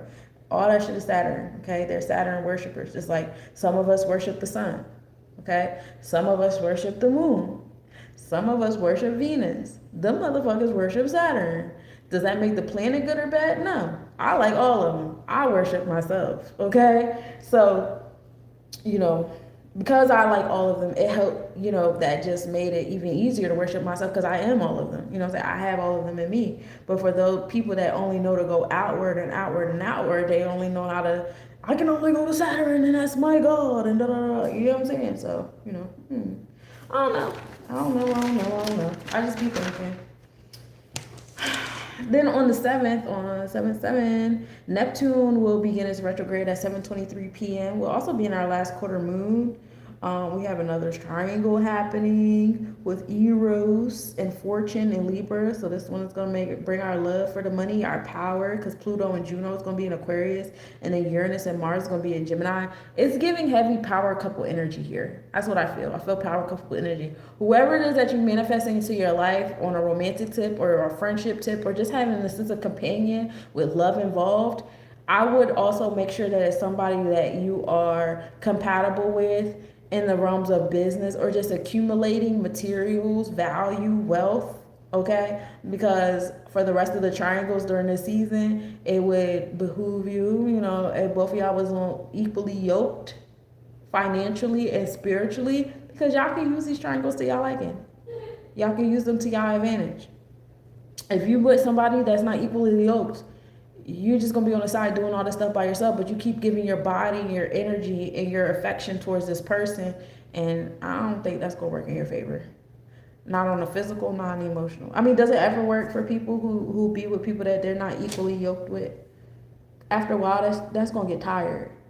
Then on the 8th, the moon and Saturn will be in conjunction. So now we're nurturing. We have, that authority energy in our intuition and all of that. Venus and Regulus will be in conjunction. So that's a good time to keep in that momentum of abundance, of royalty. Venus enters the Virgo zodiac on the 9th. We'll still be in Leo constellation, but now we're in Virgo zodiac. When we get there, I'll probably be coming into my Virgo return. Gang, gang. More organization, routine, being of service with what you design, also with what you desire and value. It's going to be less about you and more like, well, how can I use what I have to contribute to the collective? And then what? 7-11 is a great day for my Moors in the bag. The moon and Pleiades will be in alignment, nurturing our wounds, and then progressive pushes after that as the moon and Uranus are in conjunction, and then the moon and Mars right after that. So taking action, being ambitious, also nurturing our anger and things like that in that realm. Then we have a triangle. We have a triangle. This is kind of like a random triangle because it's the moon and Uranus over there in Gemini with our community and our communication. So again, meeting more people, that'll push you along, like introducing you to other people, giving you a motivational speech, just push you along towards the things you said you wanted. Then the North Node, which is where we're going, collectively, spiritually, is towards Pisces, bringing things to an end, a close. Like we're closing a lot of cycles up. So yeah, and that's where this concept of new earth is coming from, because we're closing a lot of things up, especially coming into those last like spaces of Pisces, the age of Pisces. And then we have Venus in Virgo on that's in opposition of the North Node, and then of course we got the South Node over there near Venus as well. So our comfort zone and stuff like that, Venus will be, Venus, our inner Venus will benefit from us, paying attention to the routines that we come from, and then moving towards bringing some of those things to an end. Then we have a triangle in the air placements. The moon in Gemini, the moon in Uranus in Gemini, Eros in Libra, and Jupiter in Gemini. And then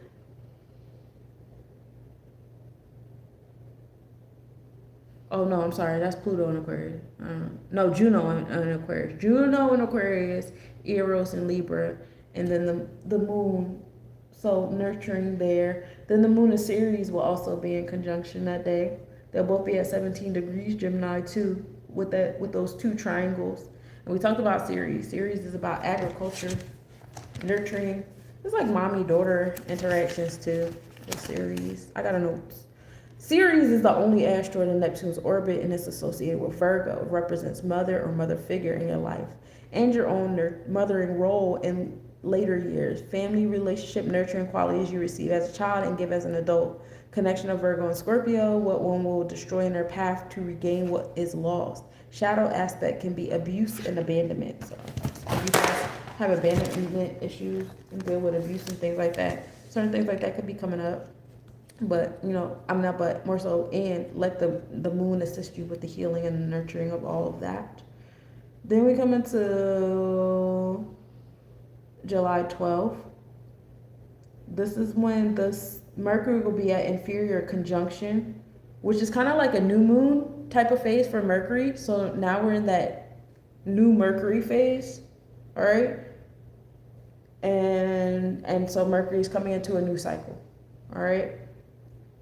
And on the 13th, nothing too crazy except for the moon being at perigee, which means it's really close to Earth. So we may have another like super new moon. On the 14th is when we finally reach our next new moon. All right. And so that is the moon will be in Cancer zodiac, Gemini constellation. The new moon will actually be at 4:44 a.m. and it's when the moon is between the sun and the earth. It'll go past Pollux and Castor, the Gemini twins, as well as Jupiter, which is our space of expansion, abundance, joy, philosophy, all that fun stuff.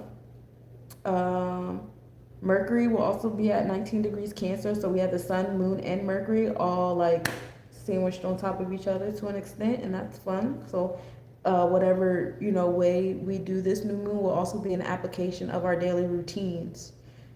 Stay in the momentum of the things you manifested during this new moon so that you can keep it going during the next one, because it seems like we'll keep it going. Pallas and Vesta will also be on top of each other in Aries, so new beginnings, motivation, movement, momentum with our inner genius and our passion. And then Psyche enters Leo, so now psychologically and our behavior wise, we're going into that space of romance and creative energy and things like that. The sun enters Cancer constellation on the 16th. It's nothing really else that I really want to get into. I don't think so. Pluto will be the smallest distance to the Earth on the 23rd. Expect storms, because also on that day, Mercury will begin its prograde. It'll be stationary at 3:11 p.m. So the 23rd is a day. It's going to be a day. Prepare.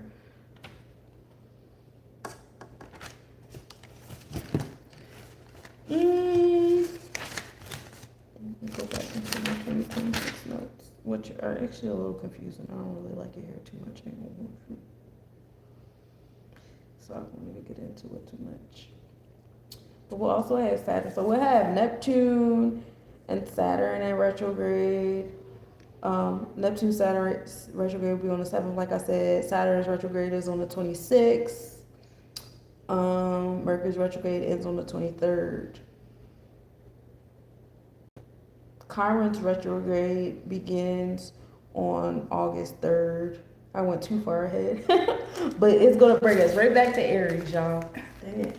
But we're going to, experience the Taurus energy for a little bit. All right, so this is the last part of the show. This part of the show is when I do my tarot spreads. Now, all my fire babies, y'all know from this reading I just did, y'all started the show, but let's pull some cards. We'll start with my fire babies. So, the next new moon that we have a triangle happening in what house is that? I can't see anymore. The 9th house. And the top of the triangle is Neptune in Aries in the 9th house. 9th house is Sagittarius, house of expansion and abundance, our wisdom, our humanity, our philanthropist self and stuff.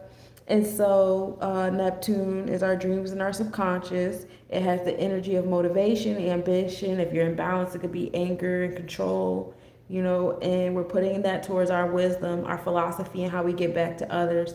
Expect a pushback. You know how every time we try to do stuff for people, there's a pushback. Oh, it's illegal now. You can't give people blankets and food. And da, da, da, da, da. However, keep going anyway, says Neptune in Aries in the 9th house. And then on the side, we have 7 in law, justice, truth, and righteousness. Pluto is in it, providing transformations and truth there, and Aquarius in our space of society. Still giving me the philanthropy vibes of just keep pushing. The true revolution is giving to others. That's what it feels like so far on this triangle. The true revolution is giving to others. And then on the other side of the triangle, we have Uranus and Mars, our progressive pushes and motivation happening in our community of Gemini in the 11th house, bringing, which is all about, 11th house is Aquarius house.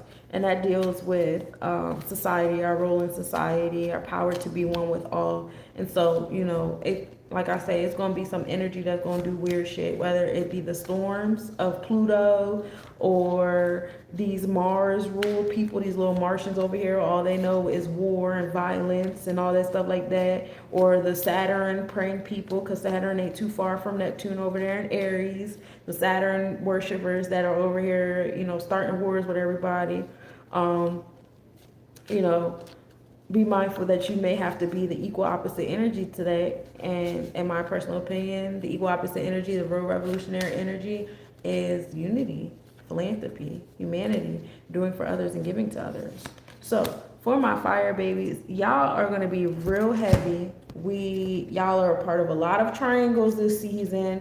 People are going to come to you guys to create a lot. And this is not just sun placement. This is wherever fire is in your chart.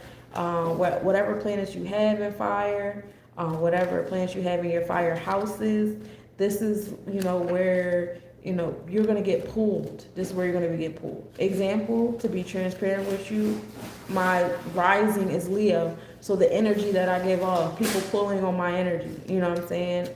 My Jupiter is in Leo. People pulling on my wisdom, philanthropy, humanity, giving things out, expansion and abundance, you know. So those are just some examples. My Lilith is in Sagittarius, my primordial stuff, you know what I'm saying? Getting pulled on and stuff like that. So you look at your own personal fire placements and pay attention to, you know, those different areas that you feel like are going to get invoked and pulled on, because y'all are going to be doing a lot of creating, a lot of manifesting, a lot of community work. It's not me, because I know my fire people, y'all like to be the center of attention, and y'all are very accustomed to doing so. And so you guys will, in an extent, be the center of attention, because you guys are going to be pulled on. But in the same breath, it is not being pulled on for you. You know, it's not about you. It's about the collective. So keep that in mind when y'all are, you know, doing y'all thing. Don't let it get too far in your head where you forget. You know, Jupiter is providing that expansion and abundance to my Leos out there. The luck, wherever that Leo placement is. Saturn is bringing the structure to your dreams. Yeah, go ahead. The pen is over there. You want me to do it? Oh, do I want some? I mean, I'll take a slice or two. I don't mind. My son is a vampire too. Hey, hillbilly man. Thank you. I appreciate you. So,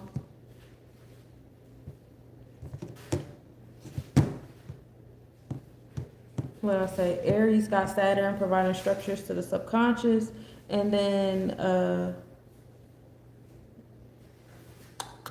Lilith, the primordial energy, is over there in our sacral chakra. Some of y'all be repressing y'all joys and what make y'all happy and how y'all really feel about certain things. And it's just like, yo, yeah, they're going to judge you. That person that you worried about judging you is going to judge you. Them other people around you, they're going to ostracize you. They're going to push you away. You want to know why? Because you've been wearing a mask. You've been being fake and phony and funky this whole entire time. You were repressing yourself. So they're going to be shocked and appalled and flabbergasted and clutching their pearls. And I don't agree with you at all. And then some people are going to be like, oh my God, finally. I'm so glad you finally told the truth. Now I could take my wig off and tell you the truth. And then y'all end up being the best of friends. But then also the people that walked away, the places, the things, the situations, the opportunities and things that were not in alignment with your true authenticity that you keep suppressing about yourself because you're ashamed of it, because you've been shamed out of it. You know, that leaves room for other people that are shameless in those areas to come into your space and say, honey, you're not alone. There's a whole community here that's here to support you in your authenticity. This is what it looks like. So, you know, walk in your power. I look forward for you to just be around, hillbilly man. Your presence is an investment, okay? So for my fire babies, y'all focusing on the moon, which is our nurturer, and Neptune, the dreams, the subconscious. And then we talk about the Neptune being in Aries. So maybe when the moon goes in Aries too, y'all could nurture this conjunction here heavily. Psychic healing is very important for my fire babies here. That's the theme here. Mugwort is the herb. Five of Wands. Some of y'all gonna be choosing violence, and that's okay. That's a part of the adventure. Don't worry about it. Don't get too caught up in it. But like I said, when y'all finally take the mask off and you come through and you start taking the things off and whatever, it's not always gonna be pretty. It's not supposed to be pretty. Pull the strength card, that's the Leo card, and that's when I say stop being scared to, do your things. And then we also have the Queen of Wands card here too, which focuses on your Bina, your understanding.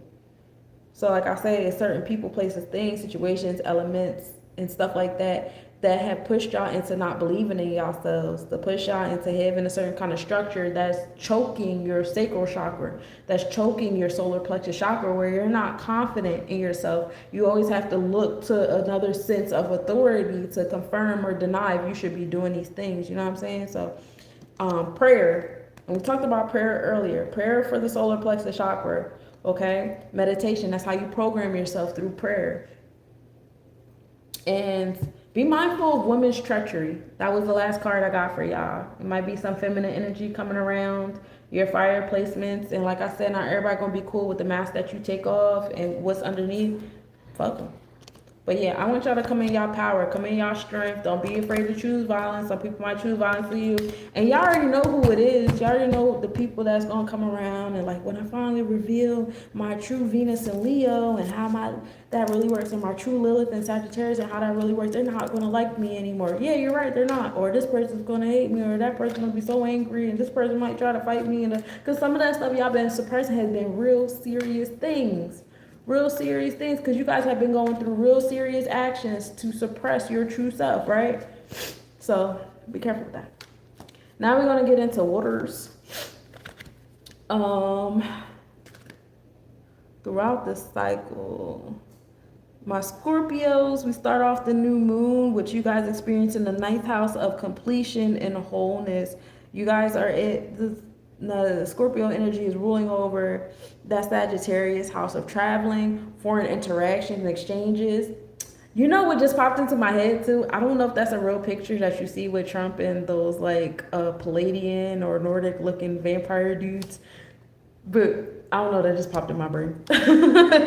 Because Saturn deals with foreign interactions and stuff like that, and Pluto reveals truths. So you may either hear truths about different countries and their interactions and their true, how alliances and stuff with one another. And you may start to create alliances with people from other cultures, other places and stuff.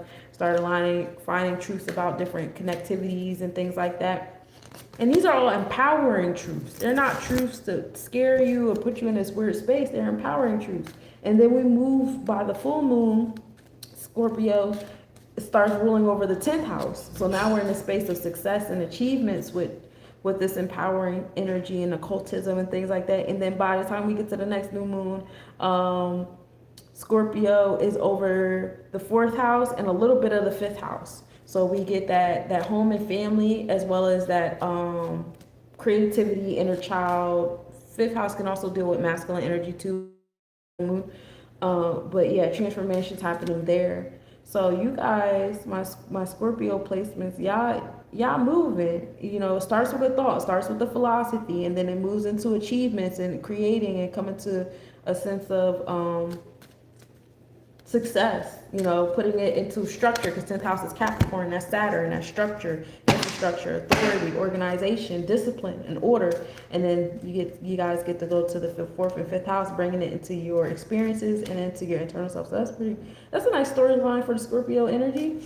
Cancer energy, you guys have Jupiter and Mercury there in the 5th house. So that's how we start this new moon energy. Jupiter providing the expansion, the abundance, the joy for my Cancer energy, feeling hopeful. Mercury is creating a sense of like routine, intellect, being of service here is heavy too, especially between Jupiter being the humanitarian and Mercury is Virgo, the service, the being of service of the community. Hey, good morning, Aquarian.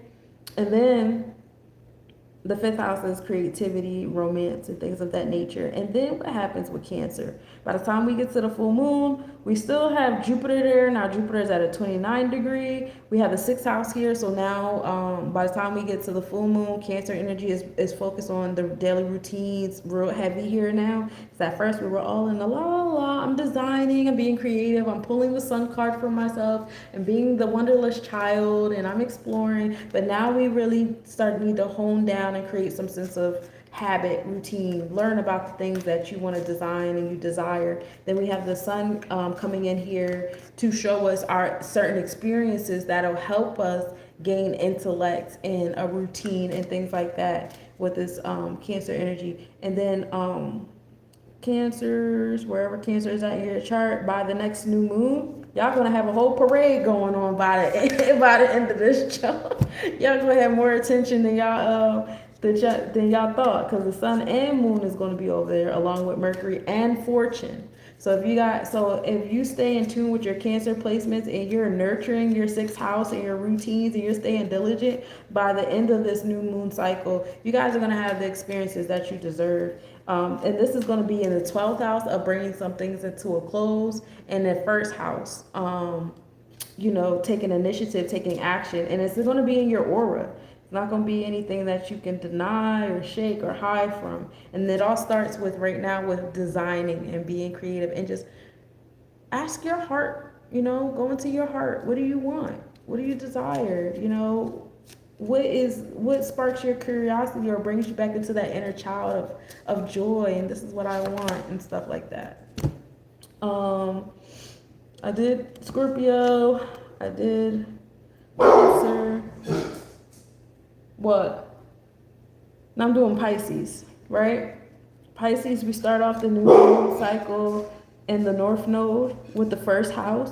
So this is the spiritual direction. You being tuned in with your sensitivities, your subconscious, your dreams, the depths of the deep water, and how in tune you are is going to come out in your aura. So a lot of people, places, things, situations, and elements and stuff you connect to is going to be spiritual, things hidden beneath the horizon. It's going to be Akashic. It's going to lots of deja vu you can expect, aligning with different people and stuff like that.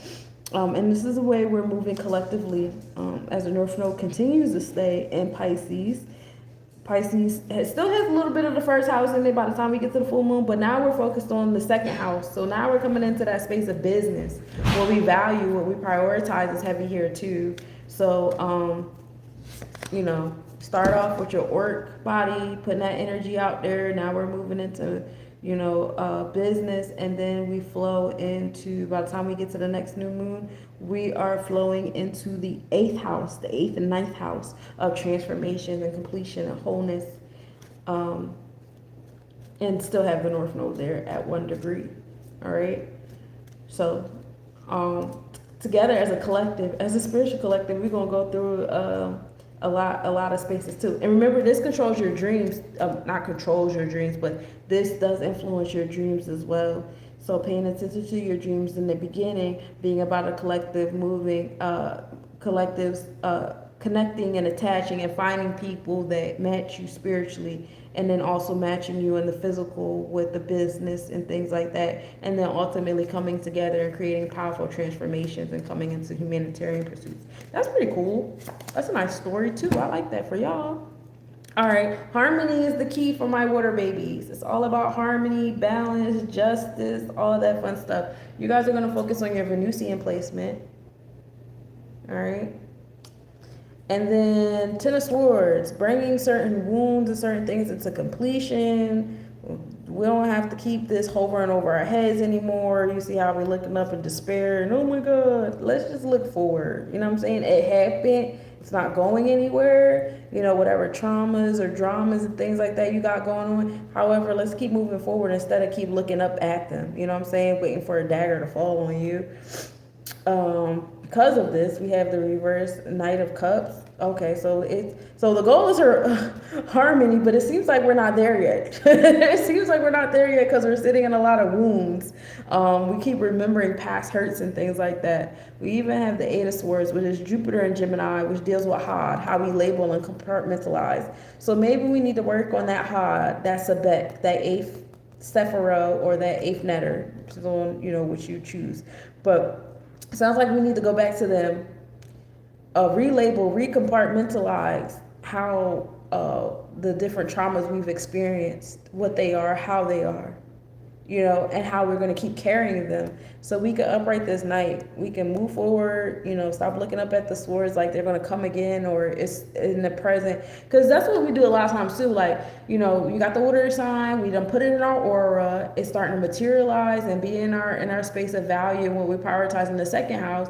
And now it's time to come into the eighth house of empowering transformations and expansion and abundance. And we kind of like hold it and get into self-sabotage because we get like that imposter syndrome where it's like, do I really deserve this? Because I remember back in 5th grade, they told me I would never make it, Nick. Like, what I'm saying? Stuff like that where like, am I really supposed to be doing this? Because I was told that this is what I'm supposed to be doing instead and da-da-da. So it's like, you really want to heal those things so that when it's time for you to receive what you deserve, because that's what you put in your auric body, that you're really open to receiving it and expanding on it, because that's what you deserve. Passion in the sacral chakra. See? Passion in the sacral chakra. Allow yourself to have your passion in your sacral chakra. And be mindful of a nosy old man. So the fire sign got the treacherous woman. Y'all got a nosy old man. So be mindful of a nosy old man. He ain't got nothing going on, so he ain't gonna help you have nothing going on. But I like this, the passion card. Passion in your sacral chakra. If you don't feel passionate about it, it's not something you want to do, don't do it. Now, let's do air. Wherever air is in your chart, by the time I finish this, I'll probably be in my time of birth. And that's fun.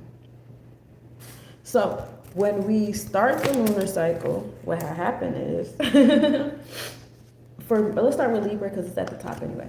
So, Libra starts off in the 8th house. So, transformations here.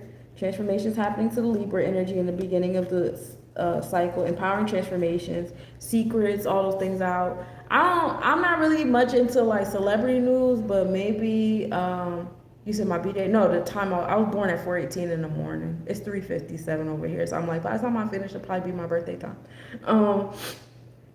Which gives me an opportunity to do my new moon, finish off my new moon stuff, because I was already I've been in the motions all day, but now I want to be like direct intentional before I go to bed. But yeah, not but, and, wrong conjunction word. Libra is receiving those empowering transformations. Now, I'm not into celebrity news and stuff. I know celebrities are under the stars and they're, that's why, they call them superstars and all that stuff like that. If there's any transformations or revelations happening with Libras or, people breaking up and making up, but that's, that could be that there. Also the justice system. Libra is a justice system. Some truth, some empowering truths coming out about the justice system, transformations happening to the justice system, things like that nature. As we get to the full moon, Libra will be around the 9th house. It'd still be a little bit of 8th house energy there. The vortex will be there. So wherever Libra is at, it's going to be very easy to attract, manifest, especially if you utilize that 8th house empowerment. That's, 8th Pluto is not as sensual as Sagittarius 9th house is, because that actually deals with the nervous system. So it deals with that level of sensuality. Pluto deals with like the sex appeal, sensual level of that. Okay. So, sex appeal, when I play, let's play with that word a little bit, because when we have sex, we conceive, we create. And so you can have, with the word play, because I can't think of the words I want to use, let's just do it metaphorically. Sex appeal can be, I have conception appeal to whatever it is I want to conceive. Doesn't necessarily have to be like sex to a baby. You know what I'm saying? Okay, cool. I'm glad you know what I'm saying. Okay. But then we're gonna come to completion and wholeness and expansion is coming to you guys to your Libra placements of justice and truth come the full moon. Now, when we get back to the next new moon, Libra will be at the IC line of belonging and home and family, and also at community and that familial energy. So by the end of it, it seems like Libra is really connections, interactions, placement, yeah, procreation, yes. Placement in your community and placement in amongst your home and family for the Libra placements. And that's all about, like, you know, wishing balance and justice in these spaces too. Wishing balance and justice in the space of business and philanthropy and humanity. You know, wishing balance and justice towards community in our homes and our safe spaces. Balance between, you know, our spaces of power is here. And then Gemini is a pretty busy place. We talked about Gemini a lot, especially because we got a lot of air triangles during this cycle too. So we start Gemini energy with the sun and moon, internal and external third eye, where we're experiencing and experiencing in our home and family, as this is in the fourth house. Uranus is also here providing progressive pushes. So a lot of progressive pushes happening to our community. A lot. I'm in Memphis right now. I've been here for almost a year now, and I heavily see the Uranus and Gemini. And I can foresee the further pushes that are going to keep pushing people. And it's like, I want to get on my soapbox, but I also want to be like quiet at the same time so badly. Like, I don't want this. I don't want the fucking responsibility. But I also want to have conversations about solutions, you know, to get things done. And it's like progressive push towards like being more responsible in our communities instead of going to 4 or 5 people that just come here as a 9. You gotta understand, when you go to those city council meetings, them people sitting up there look at this as a 9 to 5. Granted, you might have a couple people up there that are like, I'm passionate, this is the community. But majority up there look at this shit like it's 9 to 5, 5 o'clock come, I'm ready to clock the fuck out. The same way you look at your 9 to 5. So that passion is not there. The incompetence is there. The indifference is there. And you're up there so passionate because these are your people and your grandmothers and your cousins and all the stuff and they're like, bro, I'm about to clock out of this. On Friday, I'm going to cash my check and I'm going to do they argue? Yeah, they argue a lot. I went to a city council meeting because they were trying to build a jail in the middle of like a housing development area near a school. Them city council people, first of all, they weaponize the fact that they only give you each person a couple minutes to talk. They weaponize that. And then they argue and sneak diss each other. Then a couple times they wouldn't even let each other have, you know, the few minutes they were allowed to speak. It's a hot mess. But it's not just happening here. It's happening everywhere. And you know, I see these videos of people's experiences in these city council meetings, and it's not special here. You know what I'm saying? And that's really like disheartening, but that's also Uranus and Gemini. That's also the progressive pushes that's happening in our community that's saying, bro, stop relying on these people, stop looking to these people. You know, the most we can do is come to them, ask them for resources or this, that, and the third, but at some point in time, it's gotta be like, we gotta come together. We gotta have our own meetings. Sometimes we gotta have our own meetings before we even come to those city council meetings. That's that way that we're coming as a united front for real, instead of everybody having their individualized 3 minutes. We're collectively like, it's 10 people coming up here, camel walking with the same topic conversation. You know what I'm saying? Like, oh, you gave me my 3 minutes, my sentence stopped at that.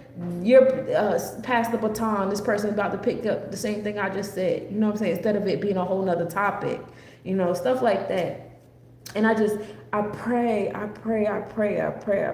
because a lot of y'all need y'all ass beat for y'all realize, before y'all tell y'all bodies not to do something. I don't understand. I understand that, you know, I get it, but I don't get it. Because sometimes I do have to touch the fire to be like, oh shit, that did burn. You know what I'm saying? Despite the fact that 5 other people burnt themselves. You know what I'm saying? But please don't wait until you don't have no choice.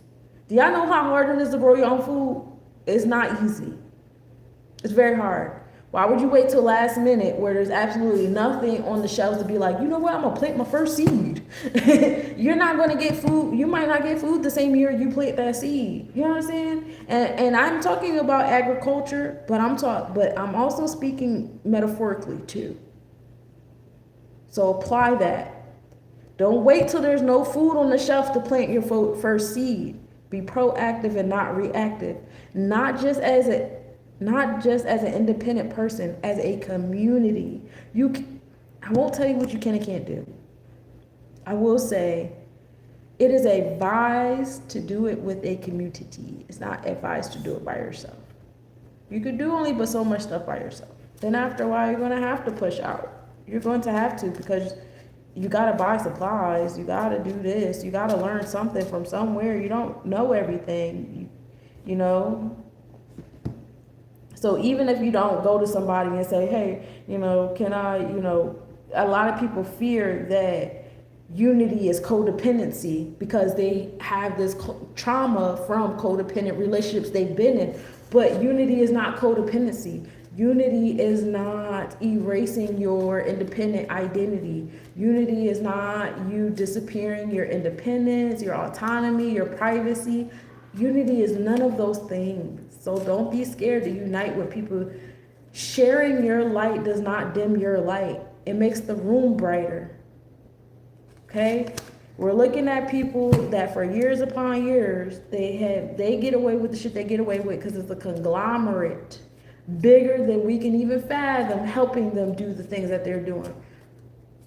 Okay, so like it's not a one-man band. So why are you doing it, thinking that you're about to have the same astronomical results? You know what I'm saying? It doesn't work that way. That was Gemini, right? Because we start the cycle with a parade a bit.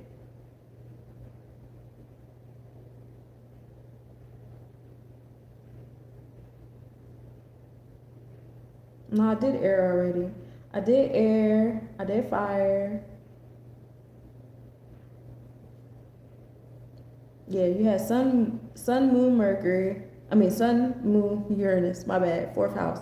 Then you got, by the time we get to the full moon, Gemini has the 5th and 4th house. So that's the balance between the internal and the external third eye, the mother, the father, the mother of the child. You have Uranus over there in Gemini, and now you have Mars over here bringing the motivation to the community. Listen, come that full moon, something might happen in the community that is going to be like, this is the test, the show, like, is your rage temporary just as short as it is to scroll past a post, write something angry, like, I'm so angry this happened, we need to come together, and then scroll past and go about your business as an isolated individual. You get what I'm saying? Be mindful of that, because Mars aligning up with Uranus over there in Gemini is going to ask you that, especially in the 4th house of home and family. Start having these conversations with your family, and I totally agree. It's a love line. And by the time we get to the next new moon, we're still going to have Mars and Uranus over here, but it's going to be in the 11th house, which is the Aquarius house, community, communication. Not community. This is more so societal.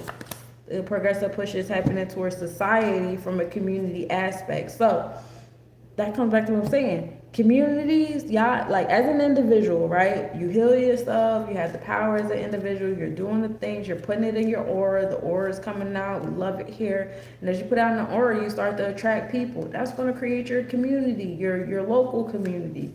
Then you're going to expand even further from the local community, because what communities do together, especially because we're in these ones and zeros, and I'm about to get into Aquarius. Aquarius is going to be the last air energy I get before I read these cards to my air babies. But once you get to that community level, you see how on these ones and zeros, which is ruled by Aquarius, we get over here and they be like, oh my God, a family of 10 just bought some land and they're growing their own food and starting their own independent community. Oh my God, a whole group of people over here just bought hundreds of acres of land. They're about to build some houses and they're asking people to come and join them. Oh my God. You get what I'm saying? I don't got no go for it. No more examples. But that's what I'm saying. Like, you're going to influence the collective, you know what I'm saying, by you doing what you got to do with your community and being motivated and stuff like that. That's going to keep growing, and it's going to have a societal impact. So wherever Gemini is in your chart, just speaking into existence, the community, the opportunities. Be mindful of being overactive, because Gemini can get fickle and unfocused and can get restless when it signs itself up for too many things. So you want to be careful with that too. Then we get into Aquarius. Aquarius starts off the lunar cycle with Pluto, of course, in the 12th house. So transformations happening, empowering transformations and revelations happening in Aquarian placement. And it's putting us to close some things up. We're closing things up. We're removing some things. Then by the full moon, the Aquarian placement still got Pluto over there providing transformations. And then we got the ascending line over there too, providing those transformations. So it's also that Aquarius energy is going to be in our aura, our energy. Also being aware of transformations happening in the ones and zeros, especially with the energy that we put out. Our phones might respond to us in a different way than it usually does. It might be more locked in. It might be a phone upgrade. Your phone started listening to your thoughts different. We don't know. Jupiter is over there in opposition, so we don't know, because Jupiter be expanding, making things big, big, big, big, big.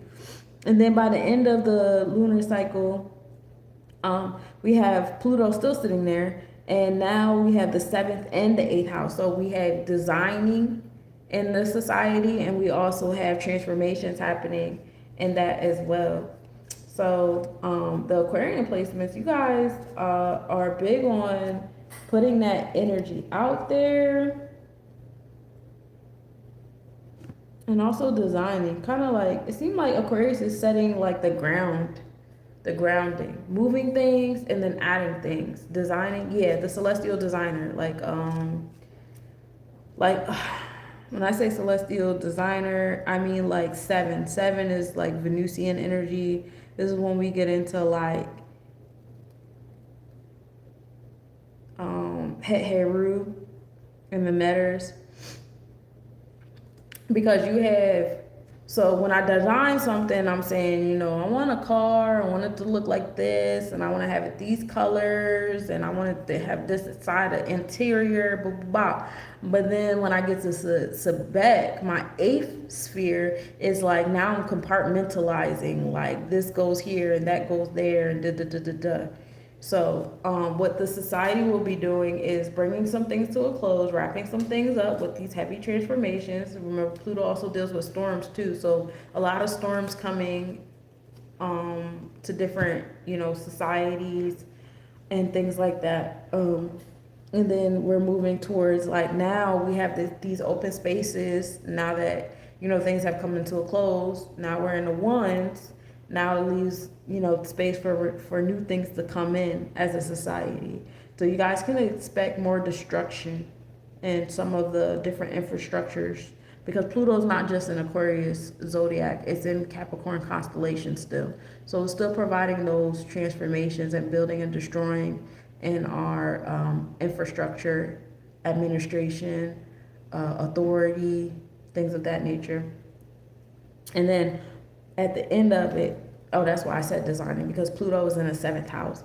And the 7th house is the Venusian house of Libra energy. 7 deals with Het Heru of designing, but 7 also deals with being in law, justice, truth, and righteousness of Libra. So a lot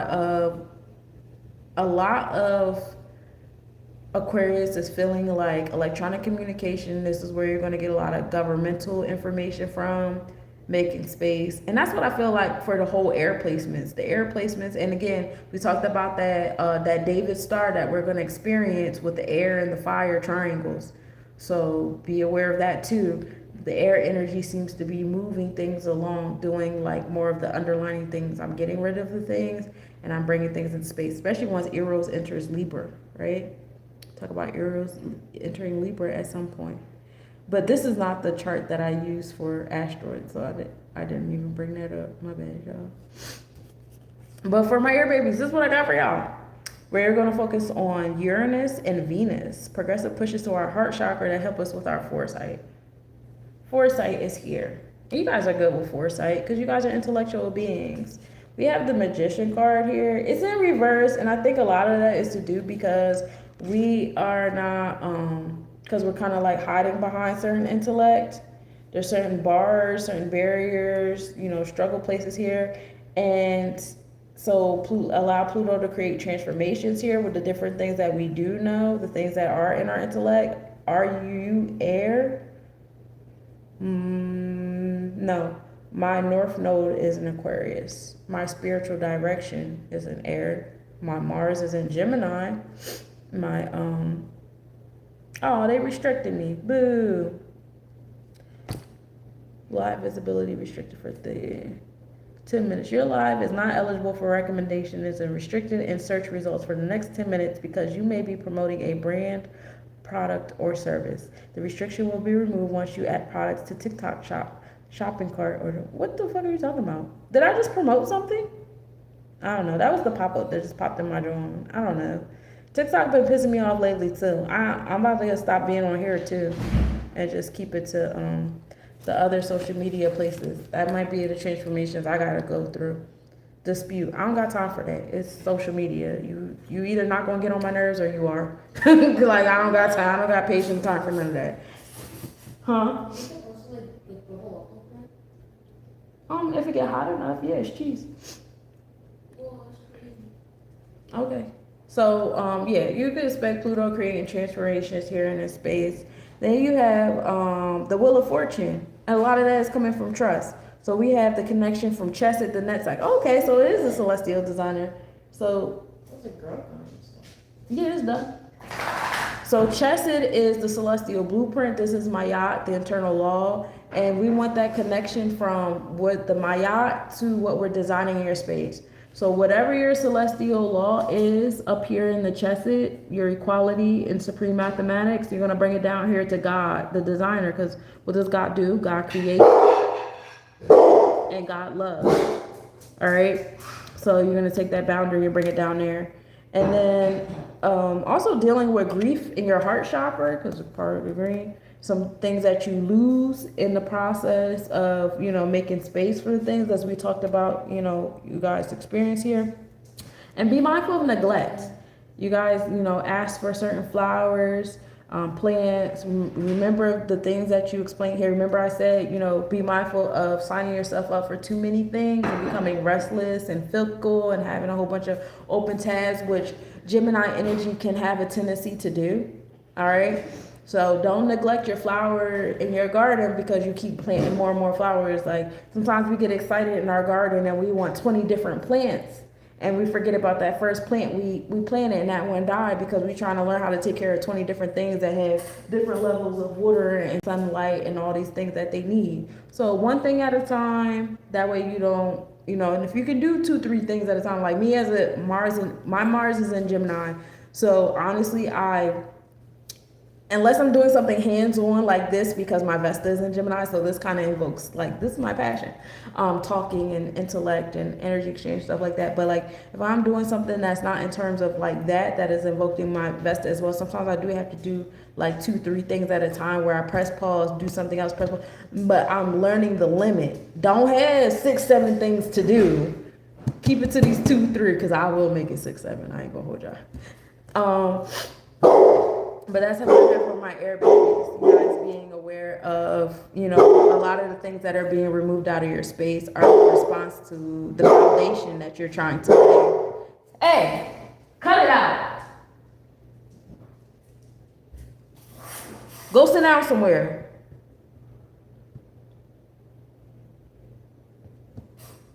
Go sit down somewhere. So a lot of that can be in response to the things that you said you wanted in the beginning. So last but certainly not least, we got my Earth baby. Oh, it's 418. It's 418 and your girl is an Earth sign. I knew it was going to be so. All right, this one's for your girl. Sir, I said go sit down. I'm not talking to you. I'm talking to Scooby. Hold on. Darn touchscreen stuff. All right, Earth signs. Let's start off with Capricorn energy, my cardinal babies. You guys are starting the lunar cycle off in the 11th house. So Capricorn being the cardinal Earth people, setting the tone for, society, electronic communication, providing that structure. Some of you guys got to deal with these challenges in y'all space and transmuting them, especially as a society. As a society, we have a lot of experiences, a lot of challenges that have come into our space. And instead of utilizing them as challenges to strengthen us and us realizing, okay, This was the game plan. And because these challenges happen or these pushbacks happen, we should edit the game plan to be something a little different. We'll be like, that traumatized me and my people. And then you'll never do shit again. Stop. That's not why, like, I'm not saying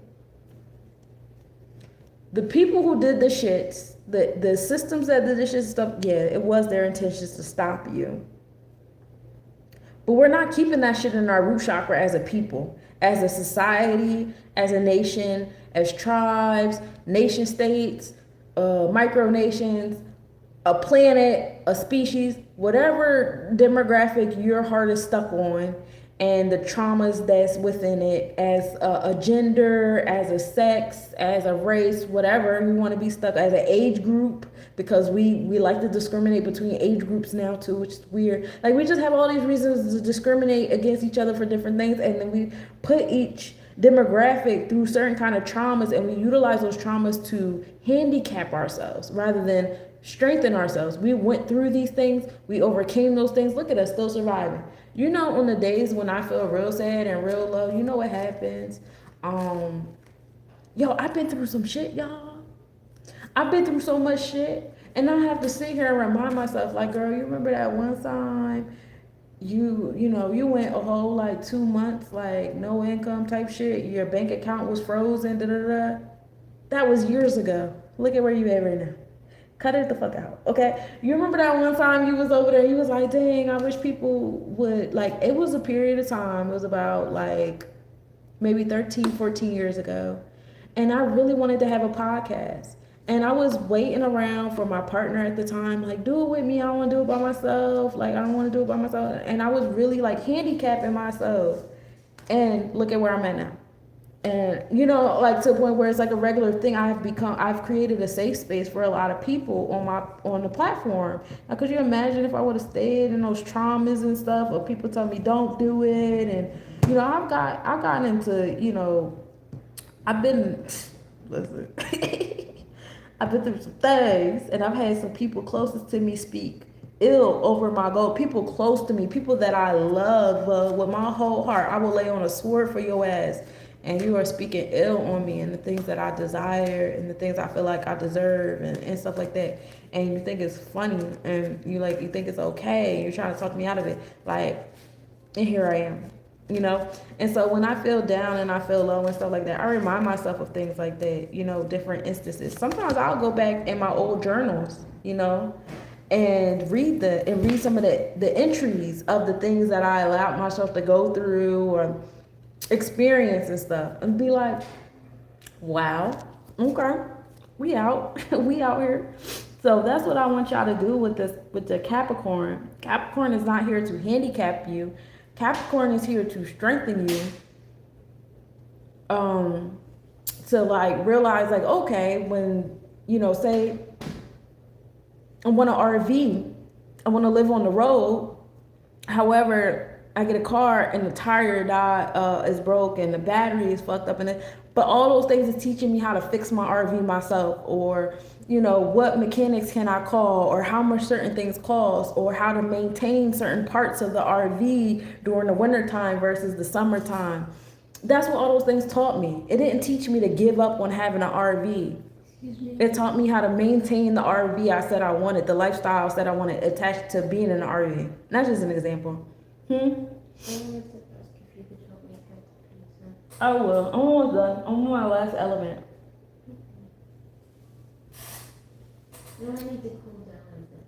So that's why I think Saturn gets a bad rep. I ain't saying worship Saturn, because there are certain cultures out here, certain religions that rhyme with Pisiel that worship Saturn. I ain't saying doing all that, you know.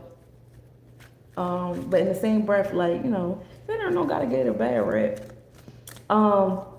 Once we get to the full moon, the moon will be in Capricorn as the sun will be in Cancer. The moon will be over here nurturing these challenges that have come to us.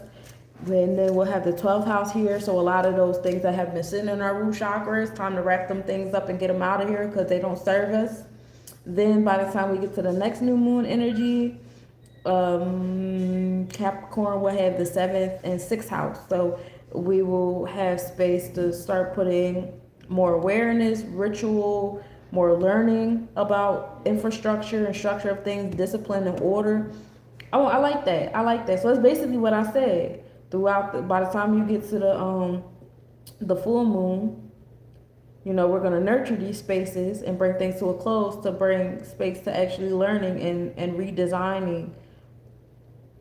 Basically, the RV example I gave is in alignment with the stars. So now we're gonna get into it with the Taurus energy.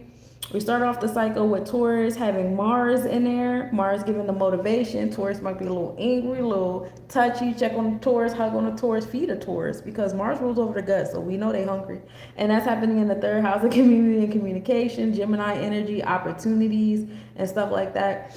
So lots of like balance between the physical and the material, the emotional and all that stuff like that, what I value, what I prioritize and stuff like that happening over there in the community. So, and that's something the community needs to come to terms with too. What materials, what physical aspects and things, what are the things that we prioritize here that we want to hold on to? Some of the spoils that we have to hold on to, some of the spoils that we got to let go of. And then by the time we get to the full moon, the IC line is here with Taurus. So we should start flowing to a comfort zone. In the same breath, Chiron is also here. Chiron finally steps into Taurus, helping us transmute some of our wounds. Some of you guys have money wounds. I know I have a few money wounds. Not everybody grew up with a silver spoon in their mouth. You know what I'm saying? Certain things you just, also like just your heart chakra in the realms of love, self-esteem, what you value, what's important to you, your moral code for how you obtain and maintain those material and emotional things. All of that. That's what we're going to deal with Chiron and those Taurus placements. So then by the time we get to the next new moon, we still have Chiron and Taurus. And now we have the 10th house of success here because we're working through it. We're working through it. And we have a little bit of the 11th house of society there too, right? So connectivities and the things. And then last but certainly not least, the bestest sign of them all. So no, I'm just playing, not really. Anyway, we got Virgo here. Virgo, we start off the lunar cycle with the South Node, which is our comfort zone. Everybody has a comfort zone with their intellect, the things that they've been educated on, certain routines you've been brought up on, being of service, habits, just a lot of things that you guys have learned and made it a part of your everyday habits, your habitual self, our comfort zone, and a lot of that, and that's in our 7th house too. So being your truth about those things as well. That's how we're starting here. We're starting in this routine. We're setting up the routine. We're designing it. We're incorporating our comfort zone to here, where we're coming from. And by the time we get to the full moon, we have the South Node still here. However, now we're in the 8th house of transformation. So by the time we get to the full moon, whatever you're doing now, you probably will not be doing later. Okay? You probably will not be doing later. It's going to transform. And then you said, just leave me alone. I'll leave you alone. I ain't bothering you. And then by the time we get to the next new moon, we have Virgo experiencing the 2nd house of priorities and what we value, and 3, community. So Virgo, I love this for us, Virgos.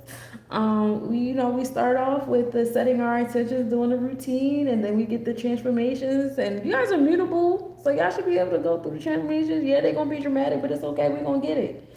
And they're going to be empowering. And then by then, we're going to have the materials and we're going to have the community connected to it. Also, South Node is still going to be here. And now we have Now we have Venus flowing into here too, helping us to design and make pretty. And, it's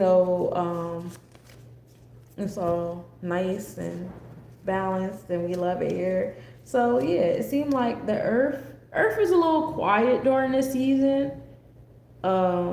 We actually don't have any Earths. Well, Virgo is considered a summer sign, but it's late summer, right before the autumn equinox. So I won't say we don't really have Earth, but we have, Cancer, which is water, Leo, which is fire, and then we have Virgo, which is mutable Earth. So those are our fire. So what is missing there? Air. We don't have any air during the summertime. Air is for spring. Gemini is the last air placement we get in that springtime. by the time we get to the second. And this is a tropical chart. Tropical is seasonal, while constellation is more so like, you know, this is what it is.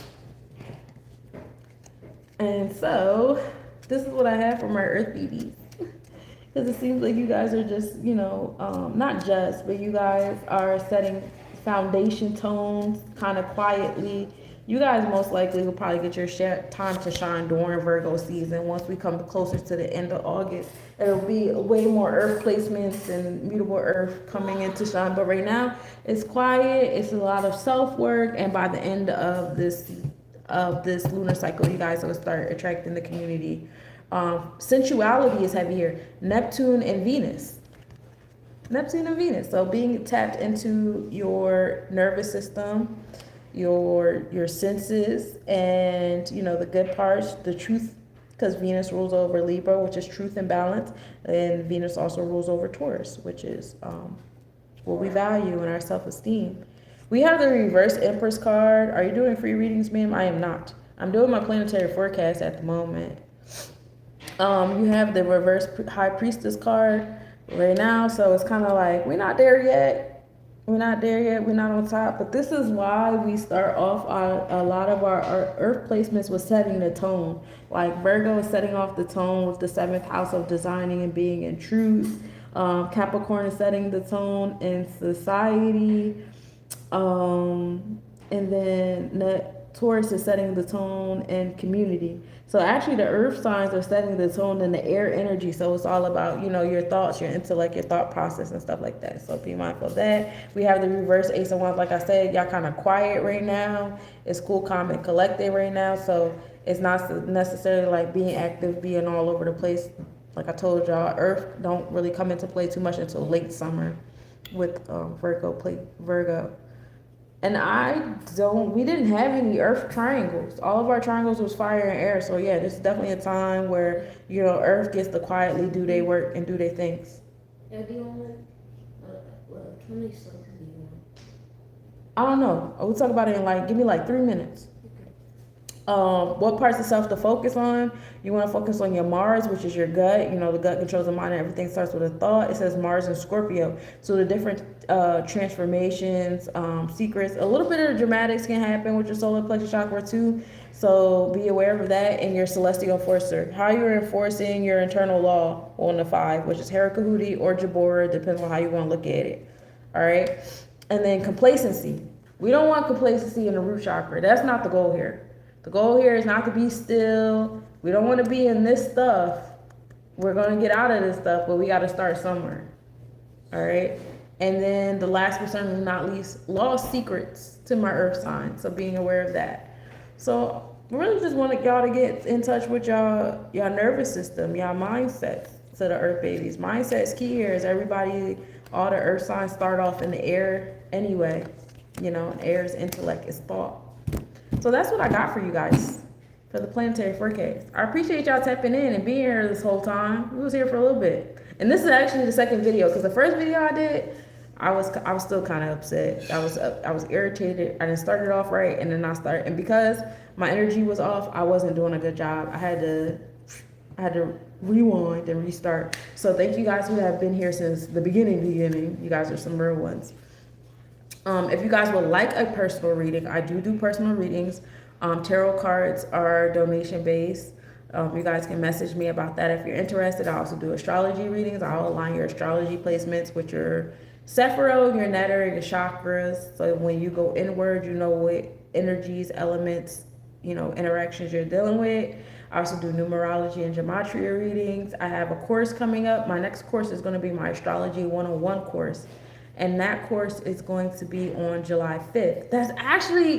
That was not on purpose. That's actually going to be on the day of the David Star, I said. That's cool. Wow. Weird. Cool.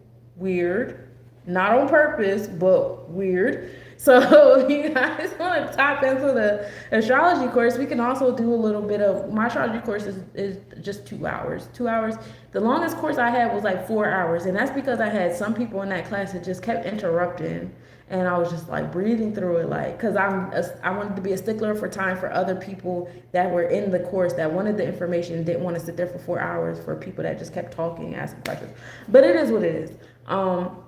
I promise I will not allow it to last for 4 hours. It's usually 2.5 hours with the Q&A. And then we can do a little Star David thing together if y'all like, especially at the end of the Astro 101 course, it'll be like application. So if you guys are interested, you know, you guys can reach out. $88 is the tuition for that. And I do payment plans, and I also barter. So don't get scared. Talk to me. You know what I'm saying? Because this is me and my purpose. This is me and my passion. You can talk to me.